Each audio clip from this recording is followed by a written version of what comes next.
Morning, Mr. Keith. Good morning, my lady. Matt Hancock, MP, please.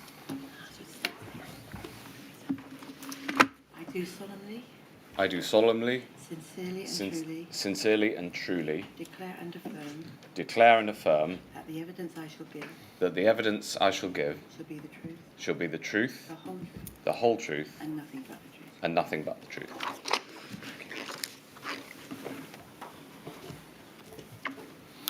Could you give the inquiry, please, your full name? Yes, my full name is Matthew John David Hancock. Mr. Hancock, thank you for attending today. Whilst you give evidence, could you please speak up so that we may all hear you clearly, and also so that the stenographer can hear you for the purposes of the transcript? If I ask a question that is not clear, please don't hesitate to ask me to repeat it. There will be a break in the course of the morning's evidence session. You have kindly provided a witness statement dated the 20th of April of this year, is that right? That's right, yes. Could we have, please, on the screen 181825?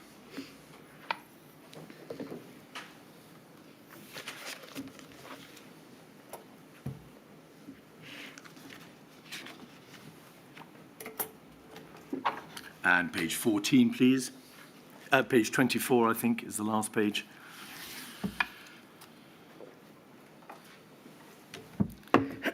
Signed, I think, on the 12th of May, therefore, and it was accompanied by the usual statement of truth. Mr. Hancock, you were Paymaster General and Minister for the Cabinet Office between the 11th of May 2015 and July 16. Yes. And during that time, were you therefore responsible ministerially for an important part of this pandemic preparedness structure, namely the national security risk assessment process? Yes, I was formerly the junior minister responsible for that, both for the secret part and for the National Risk Register. I reported to Oliver Letwin, and he, in practice, led on those areas, but nevertheless, I had junior oversight of them. And is that because the senior minister in that regard is the Chancellor of the Duchy of Lancaster, which he was, and you were the junior ministerial colleague as Minister for the Cabinet Office? I was effectively the number 2 in the Cabinet Office, yes. And then, did you become Secretary of State at the Department of Health and Social Care between the 9th of July 2018, when you took over from Jeremy Hunt MP, and the 26th of June 2021, when you resigned? Yes. My lady, for the purposes for those who may be listening to Mr. Hancock's evidence, I'm going to make clear that your appearance today is obviously concerned with the discharge of your functions as the Minister for the Cabinet Office and as Secretary of State in the Department of Health and Social Care pre-pandemic. Yes. We are concerned today only with the issues of emergency planning and preparedness. And so may I make clear that I will not be asking you questions about the detail of non-pharmaceutical interventions, lockdowns, the government's response, or the test and trace or procurement or PPE issues which arose after the pandemic struck. May I then... They will come in later modules, just so people understand. They will all be in later modules, particularly Module 2 in the autumn, for which Mr. Hancock has already provided a draft statement. EPRR pandemic planning. The functions of the Secretary of State, Mr. Hancock, in relation to pandemic planning are wide-ranging and complex, are they not? There is quite a lot to be concerned with in this field. Yes, and that is in addition to the very broad responsibilities overall as Secretary of State. You are responsible, or were responsible, in broad terms for health and social care, and that includes, therefore, health protection, health improvement, the healthcare systems, the social care systems, although that's largely in the hands of the local authorities, and most importantly, perhaps the NHS. So it's a very wide brief indeed. I wouldn't say most importantly the NHS. I'd say that there are many, many areas of importance, and actually one of the challenges of the job is to try to put your attention to the most important areas because it is so broad. Is a vital function of the Secretary of State to deal with health emergencies? Absolutely. And going into the job, I had some experience at a more junior level of dealing with crises and emergencies, and so I took my responsibilities as the principal responder to a pandemic very seriously. Does dealing with health emergencies include dealing with infectious diseases?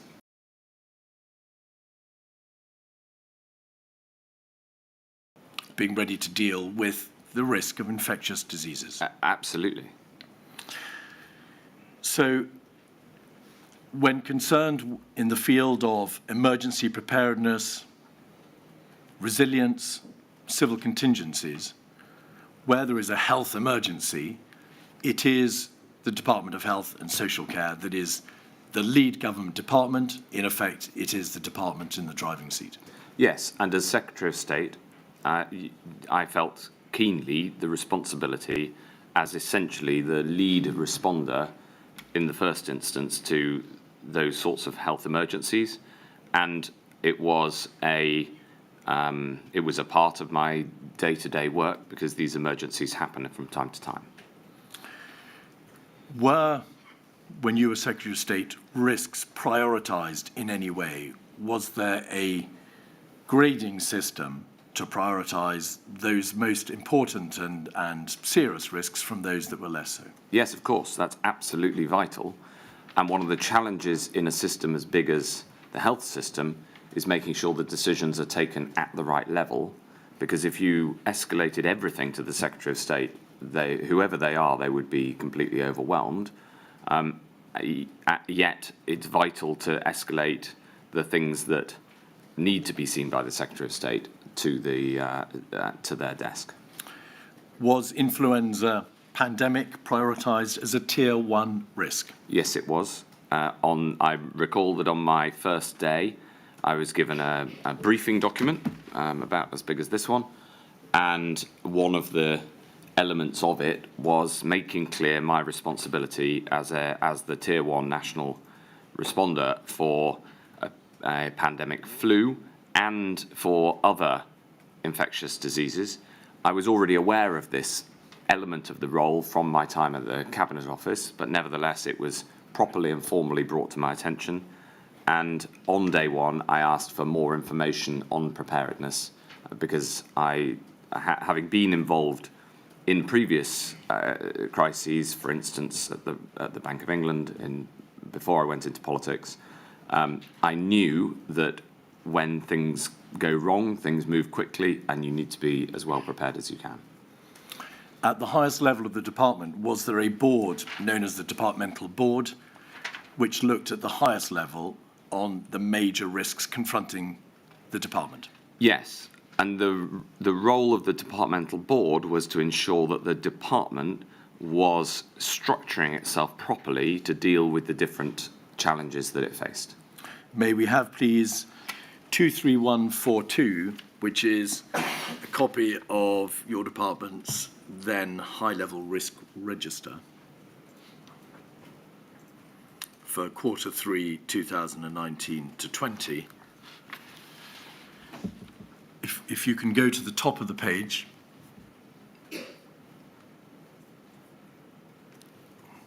we will see there the years 2019-20, Q3, high-level risk register. And if you go to the far left-hand side of the page, there will be a number of row numbers. If you could scroll down, please, to row 11.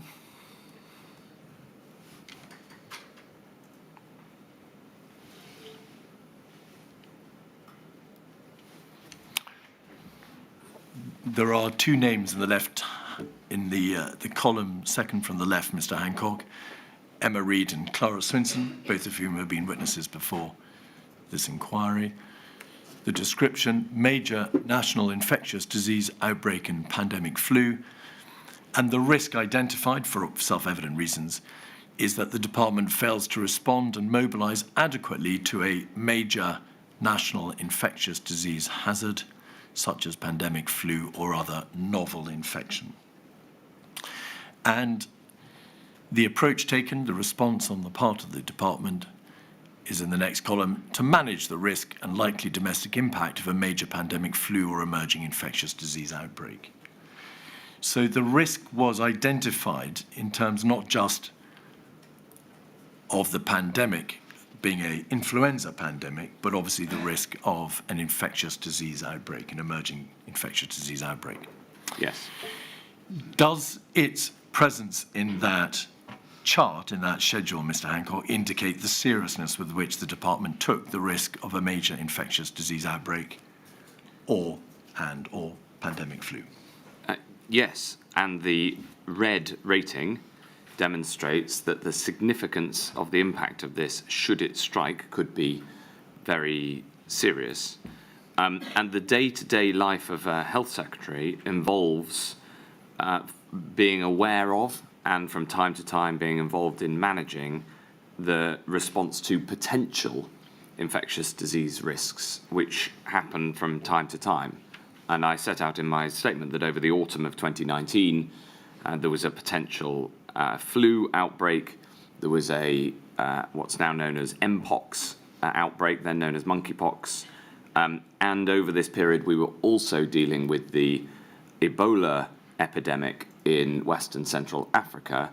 And the particular responsibility of the health department was to ensure that we were prepared should Ebola come to the UK. So this was not a theoretical exercise. It was part of the day-to-day job of being health secretary. It is apparent from the document that in relation to each risk identified on the left of the schedule, a number of what's known as mitigations are put in place in order to manage the risk. In other words, the department sets out in columns K, L, M, and N, in respect of each risk, what the department is doing to manage the risk, to mitigate it, to ensure either that the risk does not eventuate, it does not come to pass, or to manage the consequences of whatever it is that the risk amounts to. The consequences can be managed.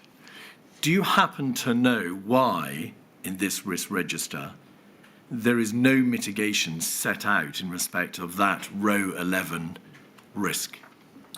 No, I don't know why those boxes are empty, but I do know that there was significant activity underway both in the department and in Public Health England to make sure that we were prepared as then thought possible. Now, I'll come on to that because it's absolutely central, that question. And frankly, it was a regular occurrence to deal with these sorts of novel infectious diseases and threats. So it was something that happened all the time. Do you recall, Mr. Hancock, any particular departmental board, which presumably you attended, at which the row 11 risk of a major national infectious disease and pandemic flu was actively debated? No. Do you have any recollection of the debates surrounding this particular risk at departmental boards? I mean, obviously a great deal, many points go across the Secretary of State's desk, but do you have any personal recollection of I don't at the departmental board, but I also wouldn't have expected it to be debated at the departmental board because the departmental board was focused on ensuring that there was appropriate resource in place for any of the different risks that the department faced, and ensuring that the department was set up to respond, not to do the responding itself. It's an important distinction in terms of how the board operated and what its job was. I was aware from the day one brief onwards of the work that was underway. So there's no substantive reason these boxes should be empty, and I think it would be wrong to read from this, which I don't recall myself, this implying that there wasn't work ongoing, because as you can see from the other paperwork, there was. My question was, in fact, to ask you whether you recollected what was being done in terms of, was there a debate about, as you say, the processes that needed to be put into place? Was there a debate about what needed to be set up to mitigate this risk at a departmental board level? There was at a departmental level. There was not level. from my recollection at the board, but I don't think the board would have been the normal place to have had such discussion. Well, Mr. Hancock, that cannot be right, can it? Because this is a schedule of the high-level risks which were put before the departmental board, and therefore it must follow that these are risks and mitigations which are debated by the departmental board. That is what this chart shows. The purpose of the board was to ensure that the department was doing what needed to happen rather than to debate the substance of it. All right. You've referred to the fact that the Department of Health and Social Care was the lead government department when it comes to dealing with planning and preparedness for a health emergency, and also in relation to the necessary response. As the Secretary of State, what did you understand that responsibility to consist of? What did lead government department in the civil contingencies field mean to you? Oh, it means that if that risk begins to materialise, it is the department's responsibility to act appropriately. It is also, before that stage, the department's responsibility to have adequate surveillance to that sort of risk. And therefore, as Secretary of State, it was my responsibility to ensure, as much as possible, given all the other pressures, that there was adequate oversight. And did that oversight comprise matters such as ensuring that the department played its proper part in the risk assessment process? Yes. Owning, to use a terrible phrase, the risks for which the department was responsible, dealing with capability, how to respond to risks eventuating, contingency and emergency planning in response to, again, those risks, and building up the department's own resilience, how it would cope with the impact of one or more of these risks. Yes, and bringing all of that to the attention of the rest of government should action be needed elsewhere in government in addition. Indeed. So focusing firstly, please, on one of those areas, the risk assessment area. When you joined the department as Secretary of State, you wouldn't, I think, have been engaged in the NSRA process, the risk assessment process, because one wasn't produced after you took office until 2019. Correct. When the NSRA and NRA process was brought together. But do you recall the detail of that process? Do you recall specific debate about the contents of that 2019 Cabinet Office produced risk assessment? No, I was not involved in those debates. There was an NSRA and NRR published in 2015, just before I joined the Cabinet Office. So when I joined the Cabinet Office with responsibility for that area, a significant piece of work had just been concluded, which had been led by Oliver Letwin. I, of course, was aware of and read those documents at the time, but then was not aware of the next iteration of that work going on. And as you say, there wasn't a publication in that area for a number of years. And in any case, the language in those documents as they were revisited over the years was essentially the same, which is that the category 1 top risk was pandemic influenza, and then there was also consideration of other infectious diseases and external threats. And I know there's been significant discussion so far at the inquiry on the focus on influenza pandemic. I was told that the reason that was the category 1 risk is because it's the most likely pandemic. But of course we were aware of other infectious diseases, not least because we were actively involved in responding to Ebola and to a lesser extent Mpox, and PHE had a day-to-day responsibility for other infectious diseases that tend to happen in much smaller numbers, like Legionnaire's disease. So I was aware of it both from the work in the formal production of those risk assessments and in the day-to-day work of the department. When you joined the department, you were, as you say, provided with, I think it's called a day 1 high-level briefing. Yeah. May we please have 183334 on the screen? And this pack, first day pack, included a briefing from the Permanent Secretary, Sir Chris Wormold, and a number of other senior officials in your department, and a number of documents. Could we please have page 1? At E, if you could highlight that, please, was one of the areas on which you were briefed, global and public health, and that briefing was delivered by Clara Swinson, then a deputy... That's a Director General. Director General of one of the directorates in the department. Page 10.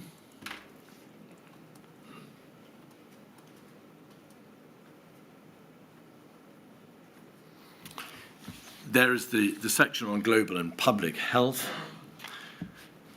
If you could scroll down the page, please, to paragraph 5.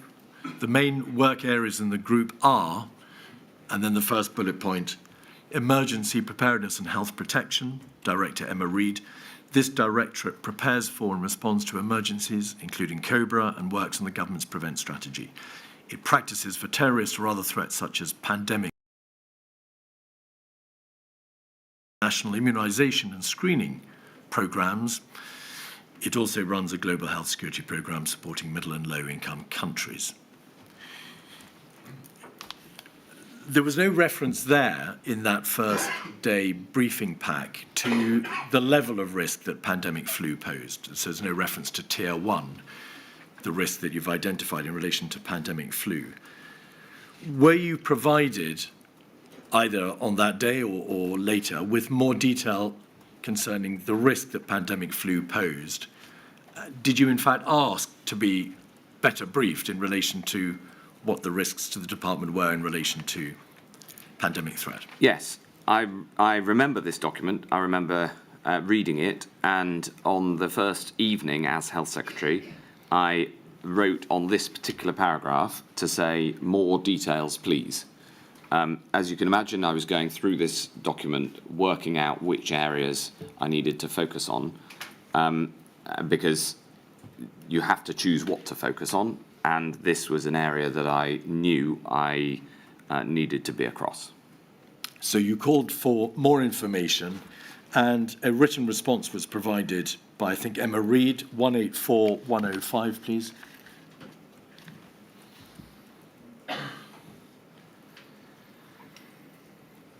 Introduction to Emergency Preparedness, Resilience and Response, EPRR. And on that first page, we can see in paragraph 1 a reference to the fact that the DHSC, in conjunction with NHS England and Public Health England, must provide a coordinated response to the challenge of risks set out in the National Risk Assessment, such as natural hazards. And of course, natural hazards includes, does it not, Mr. Hancock, the risk of pandemic flu? Yes. And you can see there references to the department coordinating health response to the incidents in Salisbury and Amesbury. If you could go further down the page, please. Emergency preparedness, above paragraph 6. This Civil Contingencies Act 2004 outlines the national response to civil emergencies, establishing roles and responsibilities for those involved in emergency preparation and response at the local level. There is then a reference to the division in the Act, the bifurcation between Category 1 and Category 2 responders. And you, as the Secretary of State, were a Category 1 responder, were you not? Yes. And then paragraph 7, please. Category 1 responders are required to carry out exercises and training of staff in emergency planning. The DHSC participates in a cross-government programme of exercises, and ministers will be invited to participate in Tier 1 exercises and to participate in COBRA-style meetings. You subsequently became aware of the fact that there had, in 2016, in October of that year, been an exercise Cygnus. Yes. Which was a exercise designed to test the United Kingdom systems to deal with pandemic influenza. Yes. And Mr. Hancock, there's obviously ample material to show that you became aware of exercise Cygnus. Yeah. And it was an important part of your departmental functions.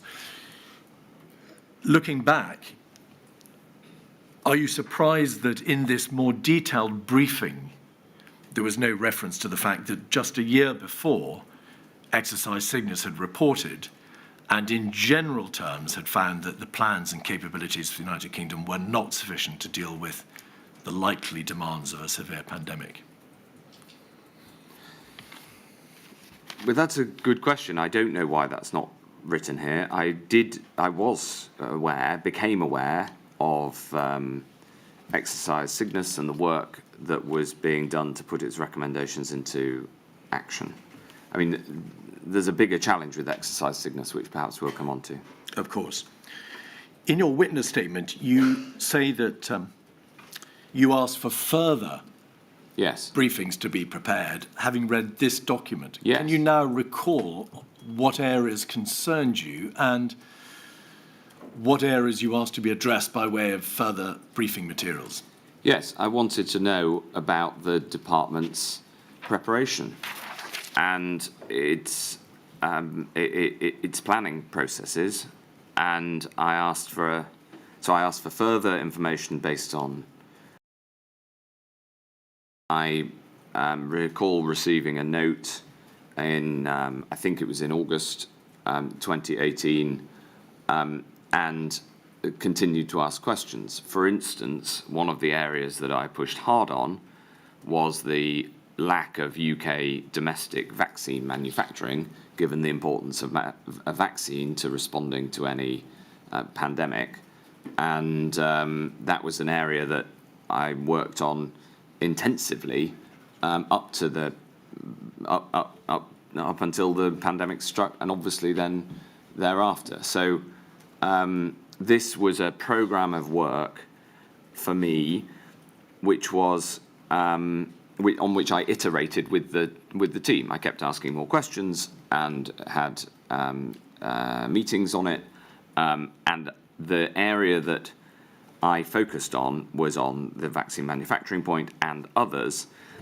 Alongside this, I was also assured that the UK was one of the best placed countries in the world for responding to a pandemic, and indeed in some areas categorized by the World Health Organization as the best placed in the world. So just to give context to this interaction between me as the new Secretary of State and my officials, at the same time, you haven't brought it up, but in one of the documents I got very early on, it stated clearly that we are well prepared, and that wasn't the civil servants' own assessment, that was the World Health Organization assessment of the UK. And I know that Mr. Hunt referred to that last week, but when you become the Secretary of State, you think about the challenges in front of you. In my case, I had a background in technology, and the NHS desperately needed better technology. The NHS needed people, and we needed to be better at prevention of ill health across the board. Of course, prevention of a pandemic is part of that, but there's also a huge focus on, for instance, obesity. I took those as my three priorities, I continued the work on the protection from these threats, but it's important to focus. And you can understand that when you're assured by the leading global authority that the UK is the best prepared in the world, that is quite a significant reassurance. That turned out to be wrong. Coming back to the internal briefing, Yes. putting us to one side what international authorities said about the United Kingdom's position, you've told us that there was therefore a debate with your civil servants about vaccines. That was one of the issues that Yes. you asked about. When you were told, however, by your civil servants that the United Kingdom was well prepared, Yes. what did they say when you asked them, as you presumably did, well, in what way are Yes. we prepared? Yes. What did they say about the various other parts of the preparedness structure? Stockpiles, Yes. diagnostic testing, plans for quarantining or shielding, or to deal with the impact of a pandemic, or the supply of antivirals, all of which are other aspects of the system of preparedness. Well, What were you told? I was told that we had plans in these areas. So, for instance, on stockpiles, I was told that we had a very significant stockpile of PPE, and we did. The problem was that it was extremely hard to get it out fast enough when the crisis hit. I was told that we were good at developing tests, and indeed we were. We developed a test in the first few days after the genetic code of COVID-19 was published. The problem was there was no plan in place to scale testing that had any that we could execute. On antivirals, we had a stockpile of antivirals for a flu, but not for a coronavirus. On vaccines, I was concerned that we weren't in a strong enough position because we were reliant on manufacturing vaccines overseas. And I thought that in a pandemic scenario, force majeure would mean it would be hard to get hold of vaccine doses if they were physically manufactured overseas, no matter what our contracts said. And so I insisted that we pushed on domestic manufacture and sought the funding to deliver on that. A plan was already in early development to make that happen. So in each of these cases, there was a plan, but the absolutely central problem with the planning in the UK was that the doctrine was wrong. And if maybe I should set this out now. I've written it in my written statement. The attitude, the doctrine of the UK was to plan for the consequences of a disaster. Can we buy enough body bags? Where are we going to bury the dead? And that was completely wrong. Of course, it's important to have that in case you fail to stop a pandemic, but central to pandemic planning needs to be how do you stop the disaster from happening in the first place? How do you suppress the virus? And I need to put on the record, if I may, my lady, that my written statement, I've got an update on my written statement, having continued to look through the documents. Mr. Hancock, we'll return, if we may, to correcting one or two parts of your witness statement Okay. a little later. I'm aware that there were one or two areas that you want to say something more about in light of documentation which you've been provided with more recently. Can I bring you back, please, though, to the debate with your civil servants about the state of preparedness? Yeah. Did you observe to your civil servants or ask, well, there is a significant stockpile, but it's only for flu? Well, in the case of PPE, the distinction between a flu pandemic and a coronavirus pandemic is really second order. A respiratory disease pandemic requires very similar, or in many, many cases, the same PPE, irrespective of the virology. What matters is the characteristic of the virus. Indeed. Did you ask whether or not the stockpile about which you received assurances would be adequate for a non-influenza pandemic? I don't recall whether I did or not, but I also know that if I'd asked the question, I hopefully would have been told it's adequate for other respiratory diseases as well, because indeed it was, because we used it. Did you ask whether or not the antivirals, Yes. in the main, a brand antiviral called Tamiflu, Yes. which was supplied was available in large quantities, whether that was suitable for a non-influenza pandemic? I don't know whether I asked or I was briefed, but I was certainly aware that that was only useful against a flu, not a coronavirus. Did you ask or were you made aware that the testing, the diagnostic testing which in place was on a very small order and of course was testing designed to deal with a limited high consequence infectious disease, primarily one involving an outbreak in health settings? Yes, I knew that the testing system was small, and the reason that I explained the flawed doctrine at this point is that by not preparing to stop a pandemic, and worse, by explicitly stating in the planning that it would not be possible to stop a pandemic, therefore a huge amount of other things that need to happen when you're trying to stop a pandemic didn't happen, and we had to build them from scratch when the pandemic struck. For instance, large-scale testing did not exist, and a large-scale contact tracing did not exist because it was assumed that as soon as there was community transmission, it wouldn't be possible to stop the spread, and therefore, what's the point in contact tracing? That was completely wrong, and in my view, is the absolutely central lesson. Is, of course, the difference between a flu and a coronavirus is important, but it is not nearly as important as getting the doctrine right, so in future we're ready to suppress a pandemic unless the costs of lockdown are greater than the costs that the pandemic would bring. Perhaps we'll return to the issue of the doctrinal arguments about lockdowns a little later. If I may, the reason to bring it up is because it had consequences in all the areas you set out: stockpiles, testing, antivirals, contact tracing, and much more widely. Those were now the acknowledged consequences of the doctrinal failure, Mr. Hancock. Yes.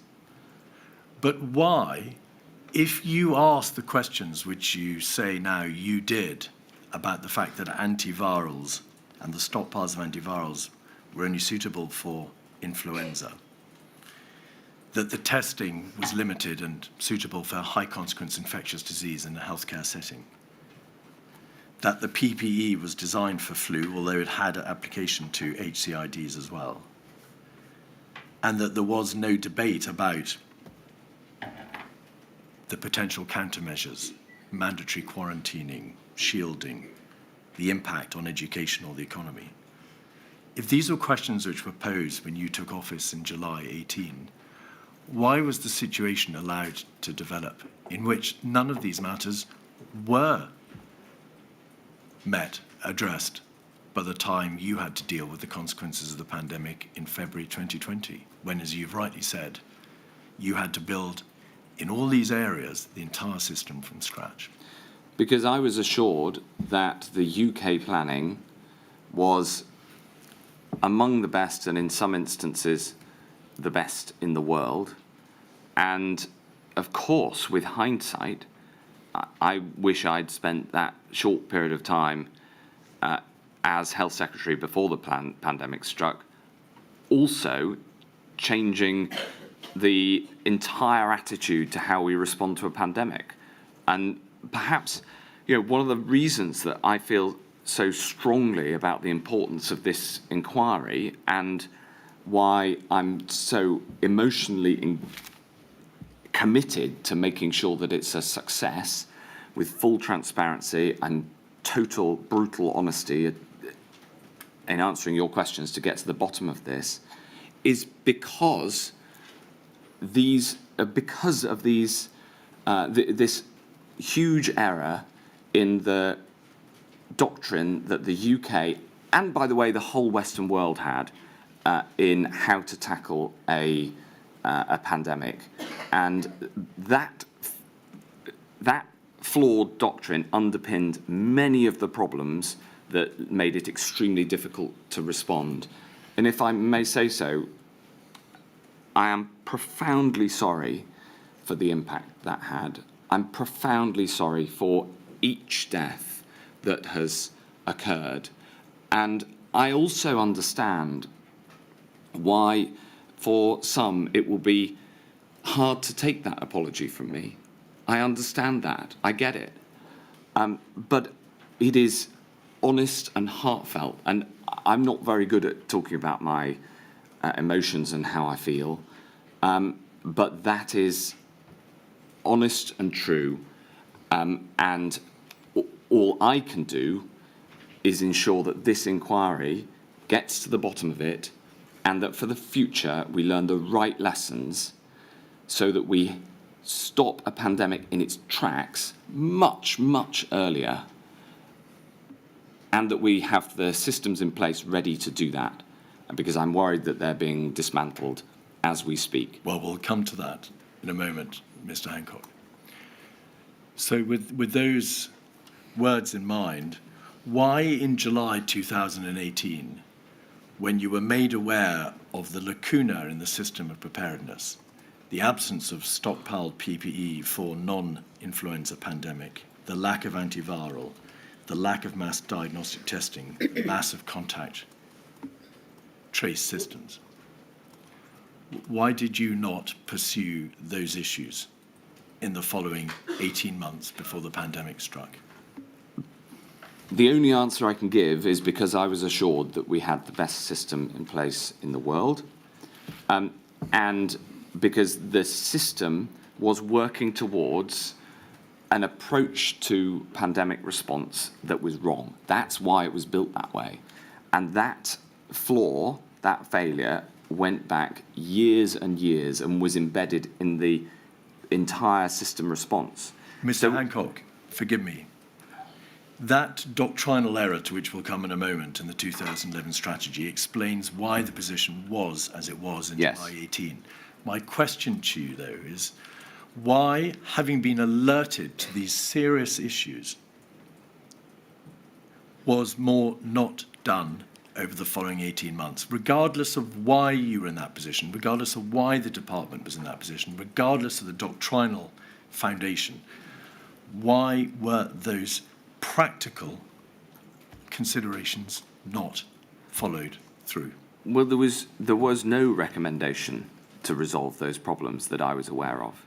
There were recommendations to put into place the learnings from Project Cygnus, some but not all of which were taken forward. I was assured that there was a programme of work to put those in place, but there were no recommendations to build a testing system that I was aware of. There was no recommendations to change the stockpile, although on that point the stockpile was effectively transferable from one respiratory disease to another. These recommendations were not there because the system was geared towards how to clear up after a disaster, not prevent it. You were the Secretary of State. Yes. It doesn't need a formal submission from civil servants for something to be done. If in the course of this debate you asked your civil servants, where are the antivirals for a non-influenza pandemic? Yes. Where is the stockpile for a non-influenza pandemic? Where are the plans for mass testing? They wouldn't have said, Secretary of State, well, we can't do anything about that. Let's wait to see what That's submission right. we draw up recommends.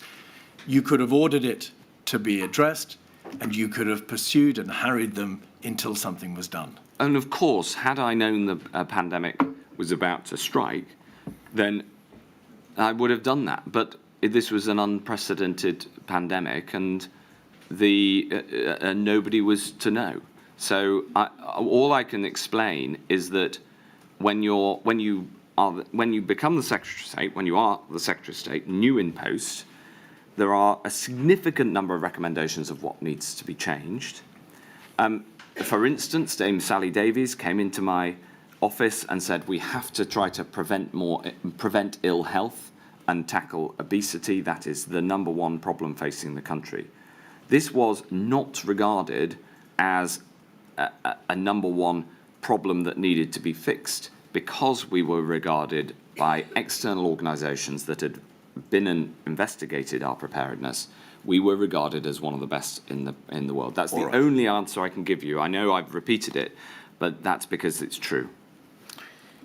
The 2011 strategy to which you refer was the 2011 influenza strategy document dealing, as it says on its face, with the strategy for a influenza pandemic. Yes. There was only ever one strategy document, wasn't there? That was it. That was the strategy document that I was aware of. Of course, there was a whole load of underpinning and documents and further work, but that was the strategy document, yes. And that single strategy document identified no strategy for a non-influenza pandemic other than the hope that the plan for an influenza pandemic could be modified to deal with a high-consequence infectious disease that was not influenza. That's right. I would also say that any pandemic, by its nature, is a novel disease. Indeed. And so you cannot have a plan precisely for the disease that comes. And the things that matter are how long is the incubation period, how transmissible is it, how does it transmit, and crucially, who does it affect more than others? What are the inequalities, the consequences of this disease? Those are the factors that matter, and it would be far better to have a respiratory disease plan and a bloodborne pandemic disease plan and a vector, i.e. touchborne disease plan that was non-specific about the virology of the pathogen, because what matters is how the thing's transmitted and how it affects people as much as the underlying virology as well. So, in effect, the plan failed to provide for a range of scenarios. It focused too much upon an influenza pandemic, of course that's what it was called, and although there was a reference in it, Mr. Hancock, to the inherent unpredictability of respiratory viruses, there was no detail, was there, of how, given those inherent unreliable characteristics of a respiratory virus, we could be hit by a non-influenza pandemic which had different characteristics to influenza, but could be no less catastrophic. So that was the flaw, wasn't it? That was not the main flaw. That was a flaw. That was, of course, a problem. However, we also knew there could be another infectious disease, and as I've mentioned, we were dealing with a number of them. And I was cognizant of that. For instance, when we did the work on vaccine production, the plan that was put together was a pandemic disease plan, vaccine plan, not an influenza pandemic vaccine plan. So we were cognizant of that. But I return to my central point, which is that to say that the main problem with that plan was that it was a flu plan and we ended up with a coronavirus pandemic is, of course, a flaw, but it is not the central flaw. If we'd had a flu pandemic, we would have had a massive problem because of the doctrinal failure of how to respond to it as well. That was a much bigger error. It was an error across the Western world, but it was a much bigger error, and it is absolutely central. And I know that I keep stressing this point, but it is central to what we must learn as a country, that we've got to be ready to hit a pandemic hard, that we've got to be able to take action, lockdown action if necessary, that is wider, earlier, more stringent than feels comfortable at the time. And the failure to plan for that was a much bigger flaw in the strategy than the fact that it was targeted at the wrong disease. They were both major flaws in the strategy, were they not, Mr. Hancock?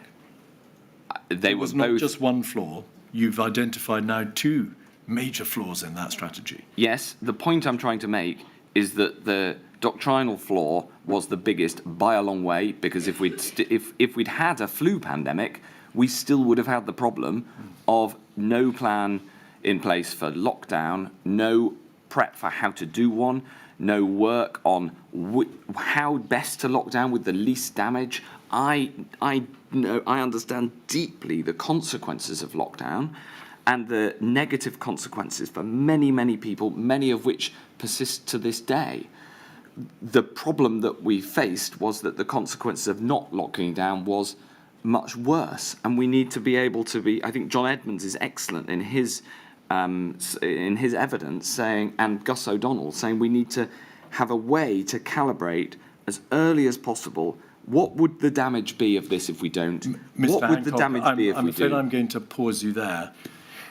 The issue of lockdown is, as you know very well indeed, something for Module 2, and we are concerned now with your understanding pre-pandemic and what was being done pre-pandemic. May I ask you please to focus on this strategy document, which sets out at that time what the thinking was. I understand that, but if I just may say... Mr. Hancock, will you allow me please, in this forum... It is vital for planning, that's the point. The questions. Of course. The 2011 strategy was never updated, was it? Not the time. No, it wasn't, no. Indeed, the work stream, which was due to be carried out by the Pandemic Flu Readiness Board to update that strategy, was itself paused, was it not? As I understand it, yes. Yes. There's been ample evidence to show that the work was not done to update this document, this strategy, but because of the diversion of resources to the necessary preparations for a no-deal EU exit. Is that your understanding? That is correct, yes. All right. Were you told, Secretary of State, when you were Secretary of State, that the strategy was regarded as inaccurate and not up to date? No. Not that I'm aware, not that I recall. On the contrary, we were told that we were one of the best places in terms of preparation. Are you surprised now that you were not informed that the strategy was deemed to be, and I quote a document from your own department, out of date, unfit for purpose? I was not aware of that, no.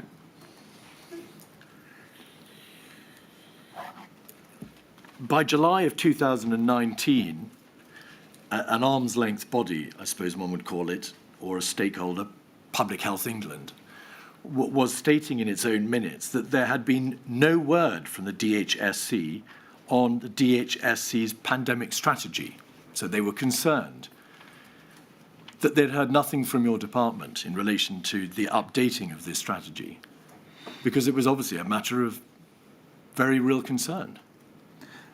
I don't recall that ever being raised with me, and it highlights the problem of not having a body that was focused only on preparing to defend us against a pandemic, since the Health Protection Agency was abolished in 2012.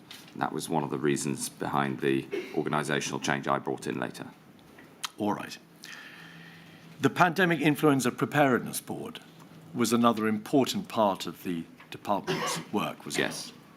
What was its main function as you saw it? Well, it was a official level board whose job effectively was to put into place the conclusions of Cygnus and to make sure that we were as well prepared as possible. When you became Secretary of State, presumably you were informed of the outcome of exercise Cygnus and of the fact that the then Prime Minister, Theresa May, had ordered the setting up of the Pandemic Flu Readiness Board. Yes. To put those recommendations into place. Yes, I found that reassuring. I'd been reassured that essentially everything was in hand because there was a structure, a resourced structure to make it happen. As it happens, Mr. Hancock, many of the work streams which the Pandemic Flu Readiness Board planned to carry out were, for reasons we've discussed, paused or ceased altogether. So, when you were Secretary of State, to what extent were you informed that the recommendations from exercise Cygnus, about which you had been told, were not in fact being implemented? I don't know the answer to that question. I take full responsibility for the fact that in the face of Brexit and the threats that a disorganised Brexit could do, we took the resources were moved across the department to focus on that threat, including away from pandemic preparedness planning. This was proposed to me by the Permanent Secretary and the CMO, and I signed it off. I regarded the Secretary of State's job not to run the department in terms of resource allocation, but to set the direction. But I signed off that decision. The thing is that you face a lot of risks and threats. But, Secretary, Mr. Hancock, why didn't you say to your civil servants, this was a major exercise into the United Kingdom's pandemic influenza preparedness? It was one of the largest command post exercises ever held. It made a number of important recommendations, 22 in fact in all, across the whole board of the United Kingdom's plans and capabilities. And by June 2020, after the pandemic had struck, of course, the DHSC acknowledged that of the 22 recommendations, 8 had been fully addressed, 6 had been partially addressed, and work to address 8 more was still ongoing. How could that have been missed? How could those recommendations not have been put into place between July 18, when you took that post, and 2020, when the chickens came home to roost? Well, the answer to that question, there's two ways of answering that question. The first is that as a Secretary of State, you have a limited set of resources, and you have to make sure that those resources are targeted at the threats that you face. And one of those risks was a disorganised Brexit, and it was incumbent on the department to make sure that we were as well prepared for that as possible. The second way of answering the same question is that it isn't really about the numbers of recommendations from Cygnus. It's about what those recommendations were. And the problem with Cygnus is it did not spot the central problem in pandemic planning. So having looked through those recommendations that were not put in place, I'm not sure they would have helped much when the chickens, as you say, came home to roost. Because Cygnus did not recommend that we should be prepared to stop the spread of a pandemic. It made all sorts of recommendations for how to deal with the worst case scenario happening. And therefore, I am not at all convinced that we would have been much better placed to face this pandemic had all of those recommendations been put into place, because there was a much bigger error. All right. But those exercises take place for good reason, do they not? Yes, but it still didn't spot the main problem. Are they important matters, Mr. Hancock? Of course. And were recommendations made, a number of them, as a result of that exercise? Yes. And did your department fail to implement all those recommendations? I'm not denying any of that. I'm explaining, firstly, the different pressures that you have on resources, and Brexit was real and a pressure, and I'm also explaining the consequences of those decisions, and I'm trying to articulate that there was a much bigger problem that we must, and the central lesson that I think we need to learn. Well, we'll come to that in a moment. The report into exercise Cygnus was not published, was it, in July 17 when it reported? No. Could we have, please, 57514?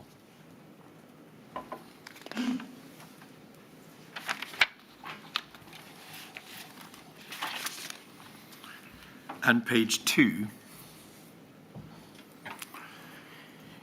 You were asked in May of 2020, of course after the pandemic had struck, whether or not you agreed that the report into exercise Cygnus from July 17 should be published. Yes. We can see the top left-hand corner of the page, number 2, SOS, Secretary of State. Yes. And if you could scroll back out, please. The issue identified in the submission was that a number of public, parliamentary and legal requests for release of the report of exercise Cygnus had been received. It was a pandemic influenza preparedness exercise carried out in 2016. To date, we have declined to release this report based on a balanced assessment of the public interest. And you were invited, in fact, to agree that the time had come for the publication of that report. Yes.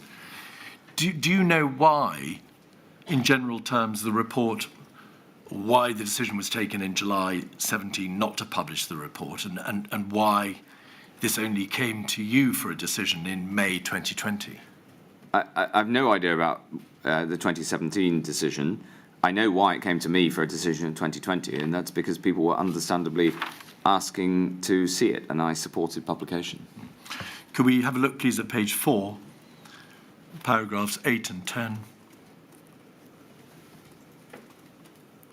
Thank you.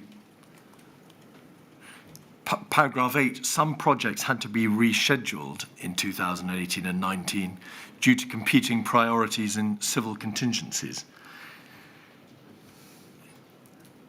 Is that a partly concealed reference to the fact that work streams had to be stopped to deal with the necessary preparations for a no-deal EU exit? Yes. There were other civil contingencies. For instance, there was a crisis of human body parts being left in hospital car parks that the civil contingencies team had to deal with. There were various other civil contingencies in that period, so it is not purely a euphemism for Brexit. It is an accurate description of the pressures on the civil contingent on the team. Mr. Hancock, this is a document which is solely concerned with the publication of the report in exercise Cygnus, which was itself only concerned with emergency preparedness for pandemic influenza. Yes.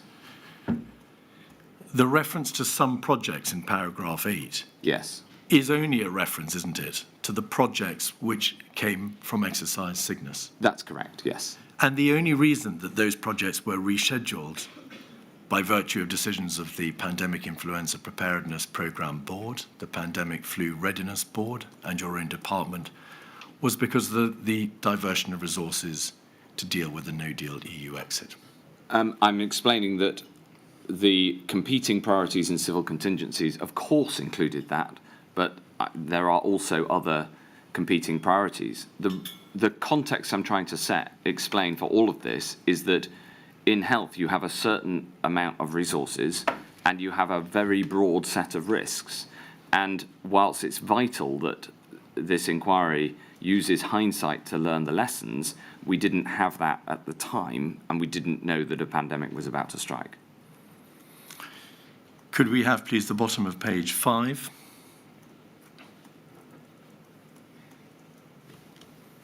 Communications and public confidence. Whilst this would not be a consideration for freedom of information purposes, this is in the context, of course, of deciding whether the report should be published, it is if you're considering going beyond your legal duties. Advice on communications is below. Mitigation, that is to say, mitigation of damage done in the public sphere by virtue of the communications. You should note that while work is ongoing, there are no major gaps in our implementation of the lessons from Cygnus. That wasn't quite right, was it? I think that the officials writing this document have used the word major to explain that the central recommendations from Cygnus were implemented. For instance, Cygnus recommended that we have a draft legal bill ready to go, and that proved to be incredibly important in the early response to the pandemic. And I made the point earlier that the inquiry would be wrong to conclude that because not every lesson from Cygnus had been implemented, that had every lesson been implemented, the response would have been that much better, because Cygnus was flawed in its central assumption about how best to respond to a pandemic. So you've referred, Mr. Hancock, then to one particular work stream, which was the drawing up of a draft pandemic bill, Yes. to justify your answer that there were no major gaps in our implementation of the lessons from Cygnus. What other work streams were completed, as far as you're aware, in addition to the drafting of a bill? Were completed. Well, I don't Yes. have that paperwork to hand, but I'd be very happy to supply it. Page 7, please. Paragraph 15. On the 7th of May, the Guardian newspaper published the full report on its website with personal information redacted.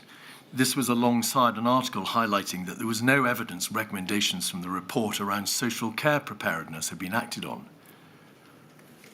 That was right, wasn't it? Yes. One of the areas, the important work streams, which had not been concluded or even in part developed, was to do with the capacity of the adult social care sector to be able to deal with That's not quite right. the demands of a pandemic. As part of the work ongoing when I was Secretary of State, preparedness in social care was one of those work streams. Yes. Work was done, wasn't it, in order to try to see whether or not the department could make itself better informed as to the sheer number of people in the adult Yes. social care sector. Work was done on producing some policy papers that would be of use to local authorities, who of course are primarily responsible for the adult social care sector. But no work was done, was it, in relation to preparing the individual care homes for the necessary surge in numbers attendant upon a pandemic? Work was done in the first two areas you mentioned. This report, the article, was inaccurate. However, the responsibility for ensuring preparedness in social care formally fell to local authorities, and there was work required of local authorities to put in place pandemic preparedness plans. When the pandemic struck and I was told that local authorities were required to have pandemic preparedness plans, I asked to see them, and my Minister for Social Care, Helen Whately, found that there were only two, which she saw and reported to me them to be wholly inadequate. One of the central challenges in social care is that whilst I had the title Secretary of State for Health and Social Care, the primary responsibility, legal responsibility, contractual responsibility for social care falls to local councils. In a national crisis, this is a very significant problem because, as I put it in my witness statement, I had the title, I was accountable, but I didn't have the levers to act. And we didn't even have the data, and this is the work that was ongoing before the pandemic, which is why this statement here from The Guardian, reported from The Guardian, is inaccurate. There was work ongoing to try to find out even the basics of the provision of social care. For instance, how many care homes are operating right now in the UK? That was a fact that we did not know at that time, and I'm glad to say now there's far better data, but that was one of the work streams, and it was very important, and that work continued. Some work was done by the department to make itself better informed, in particular in relation to the numbers of persons in care homes and the working arrangements in the adult social care sector. But the vital work directly concerned with the preparation of those care homes, which was part of the work stream meant to be done by the Pandemic Flu Readiness Board, was not done, was it? That's not... Those two plans were all that there was on the local authority side, and the surge planning in relation to the adult social care sector fell far behind that done for the NHS, did it not? That work, nevertheless, was done and being done, and it is in fact, this discussion is an example of the challenge of why it's so hard for policy in social care when the accountability falls understandably to the Secretary of State.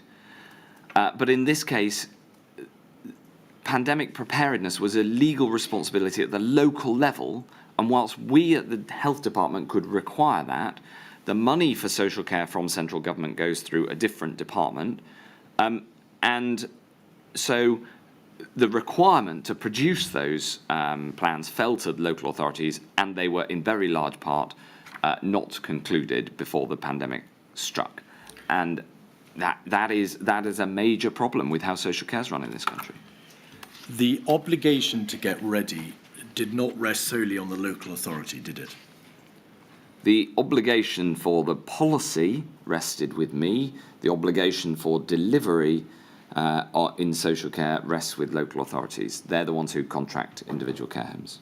The Department of Health and Social Care understood that an important line of work, a work stream, to be carried out by the Pandemic Flu Readiness Board and the Pandemic Influenza Preparedness Programme Board, was ensuring that the adult social care sector was ready in terms of plans, what would they do in the event of a pandemic, and surge capacity. How would they physically cope with the impact of a catastrophic pandemic? Yeah. And those were obligations on the Department of Health and Social Care, and they were not completed, were they? They were to be delivered through local authorities, which proved extremely difficult. And that is a structural problem with how social care has been organised in this country since 1948. That may be so, Mr. Hancock, but it was a responsibility that the Department of Health and Social Care was aware of. Otherwise, it wouldn't have directed that these work streams be drawn up at all. Absolutely. Right. Absolutely. The NSC THRC, the National Security Council Threats, Hazards, Resilience and Contingencies Committee, was the committee to which you referred earlier, the committee chaired by the then Prime Minister, who had ordered the setting up of the Pandemic Flu Readiness Board. Yes. The terms of reference for that board required the Secretary of State for Health to report progress to the National Security Council THRC committee on the work of the Pandemic Flu Readiness Board. Could we have, please, 22743? I think if we're going to a slightly different topic. Yes, my lady. Mr. Keith, I think probably, if that's convenient for you. Yes, indeed. We take regular breaks because we have a brave stenographer who copes with us all, but very well, I shall return at 25 past. Half past.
Thank you.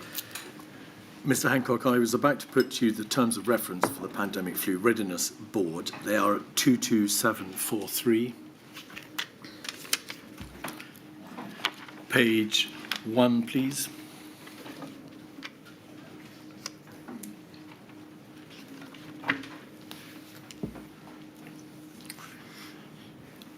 The first paragraph on page 1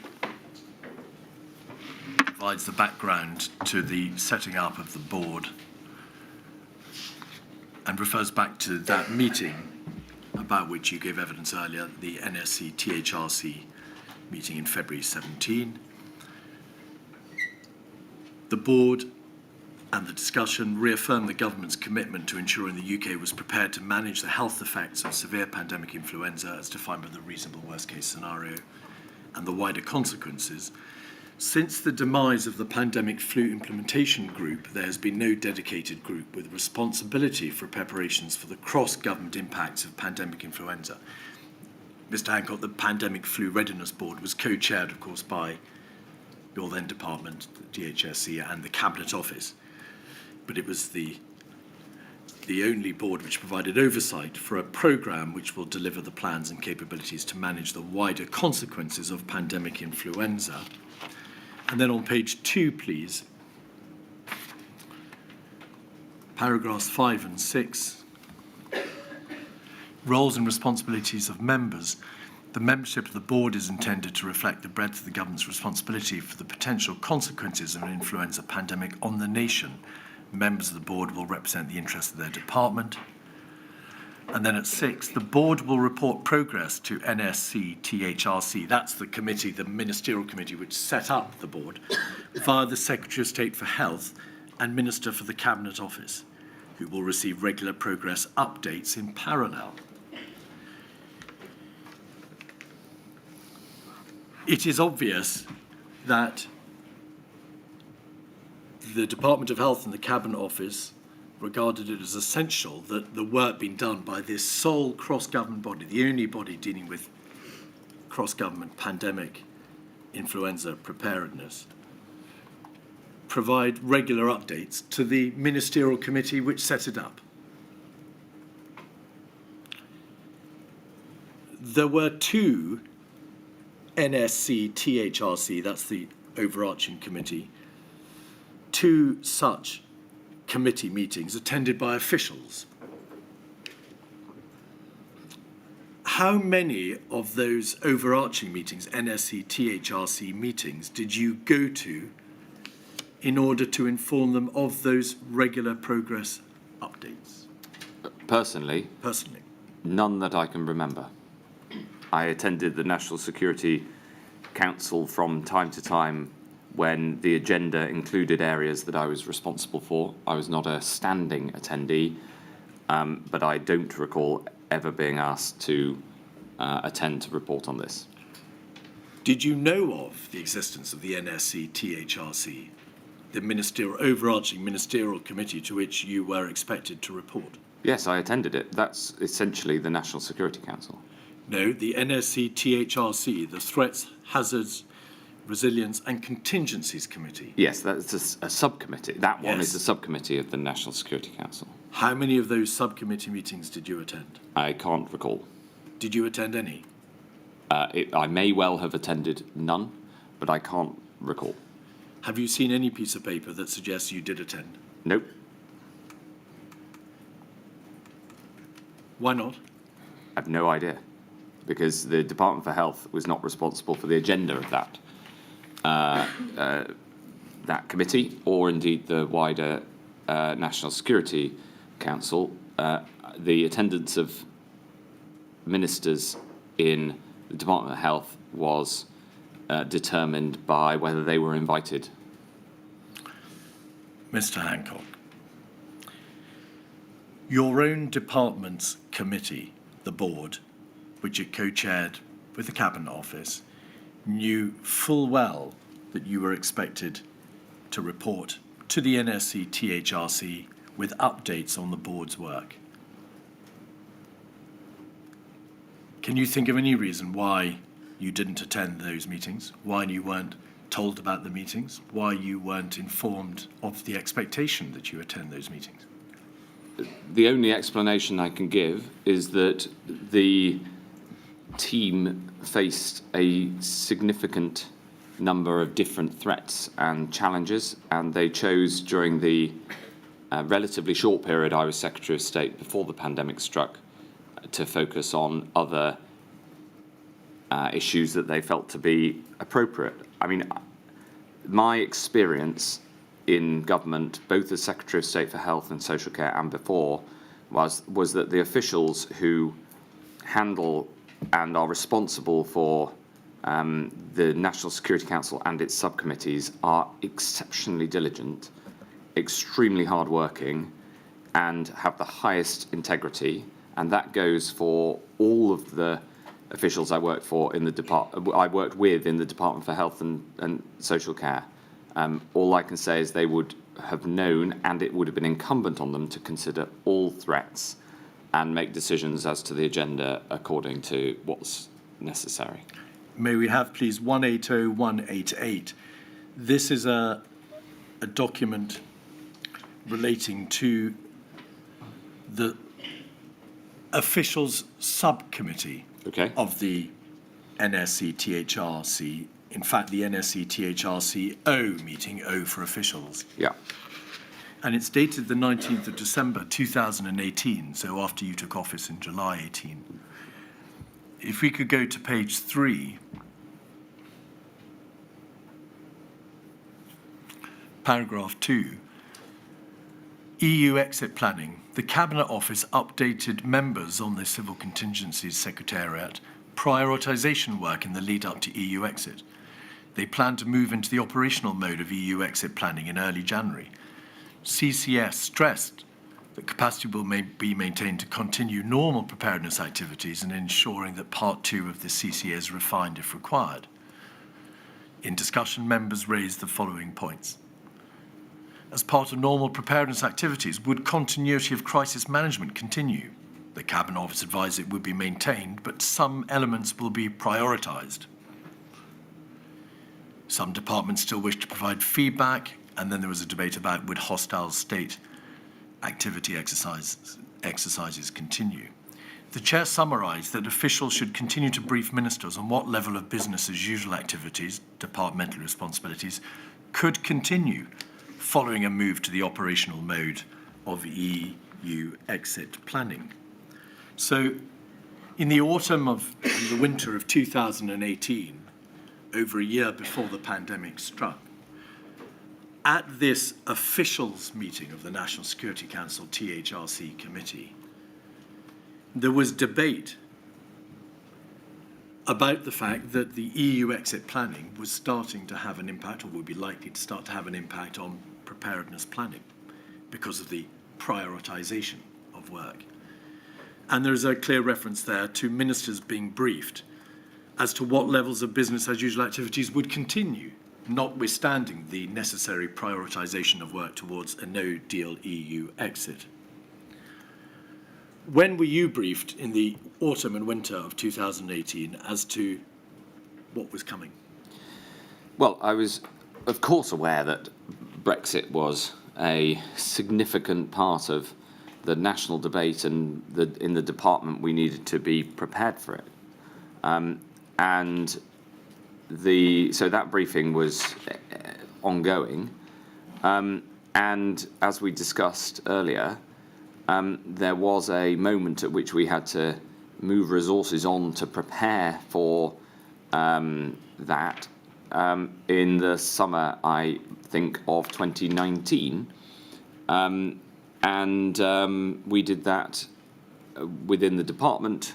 The plans to do that were drawn up by the team, and I signed them off. But I returned to my broader point, which is the professionalism and diligence with which the civil service team looked at all of the different challenges and threats that were faced was exemplary. Could we have 57430, please? This is a memo from within your department to Professor Sir Chris Whitty, the current CMO, of course, who you know very well. and I think he was a former departmental chief scientific advisor Correct. in the department. It's dated the 27th of March 2019, and it concerns the reallocation of work. Paragraph 1 to Sir Chris Whitty: you are aware that following reorganisation and reprioritisation of DHSC work due to EU exit no-deal planning, pan-flu preparedness and high-consequence infectious disease policy has moved to your portfolio of responsibilities on a temporary basis.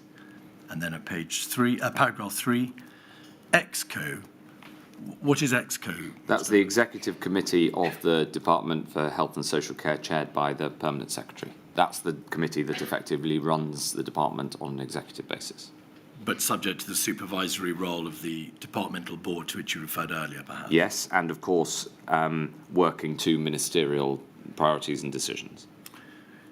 EXCO agreed that the department would need to do less work in some areas in order to free up resource for EU exit preparations. As a result, Emma Reid and Clara Swinson agreed a range of work related to pan-flu and HCID that would be scaled back or paused before this policy area transferred across to you.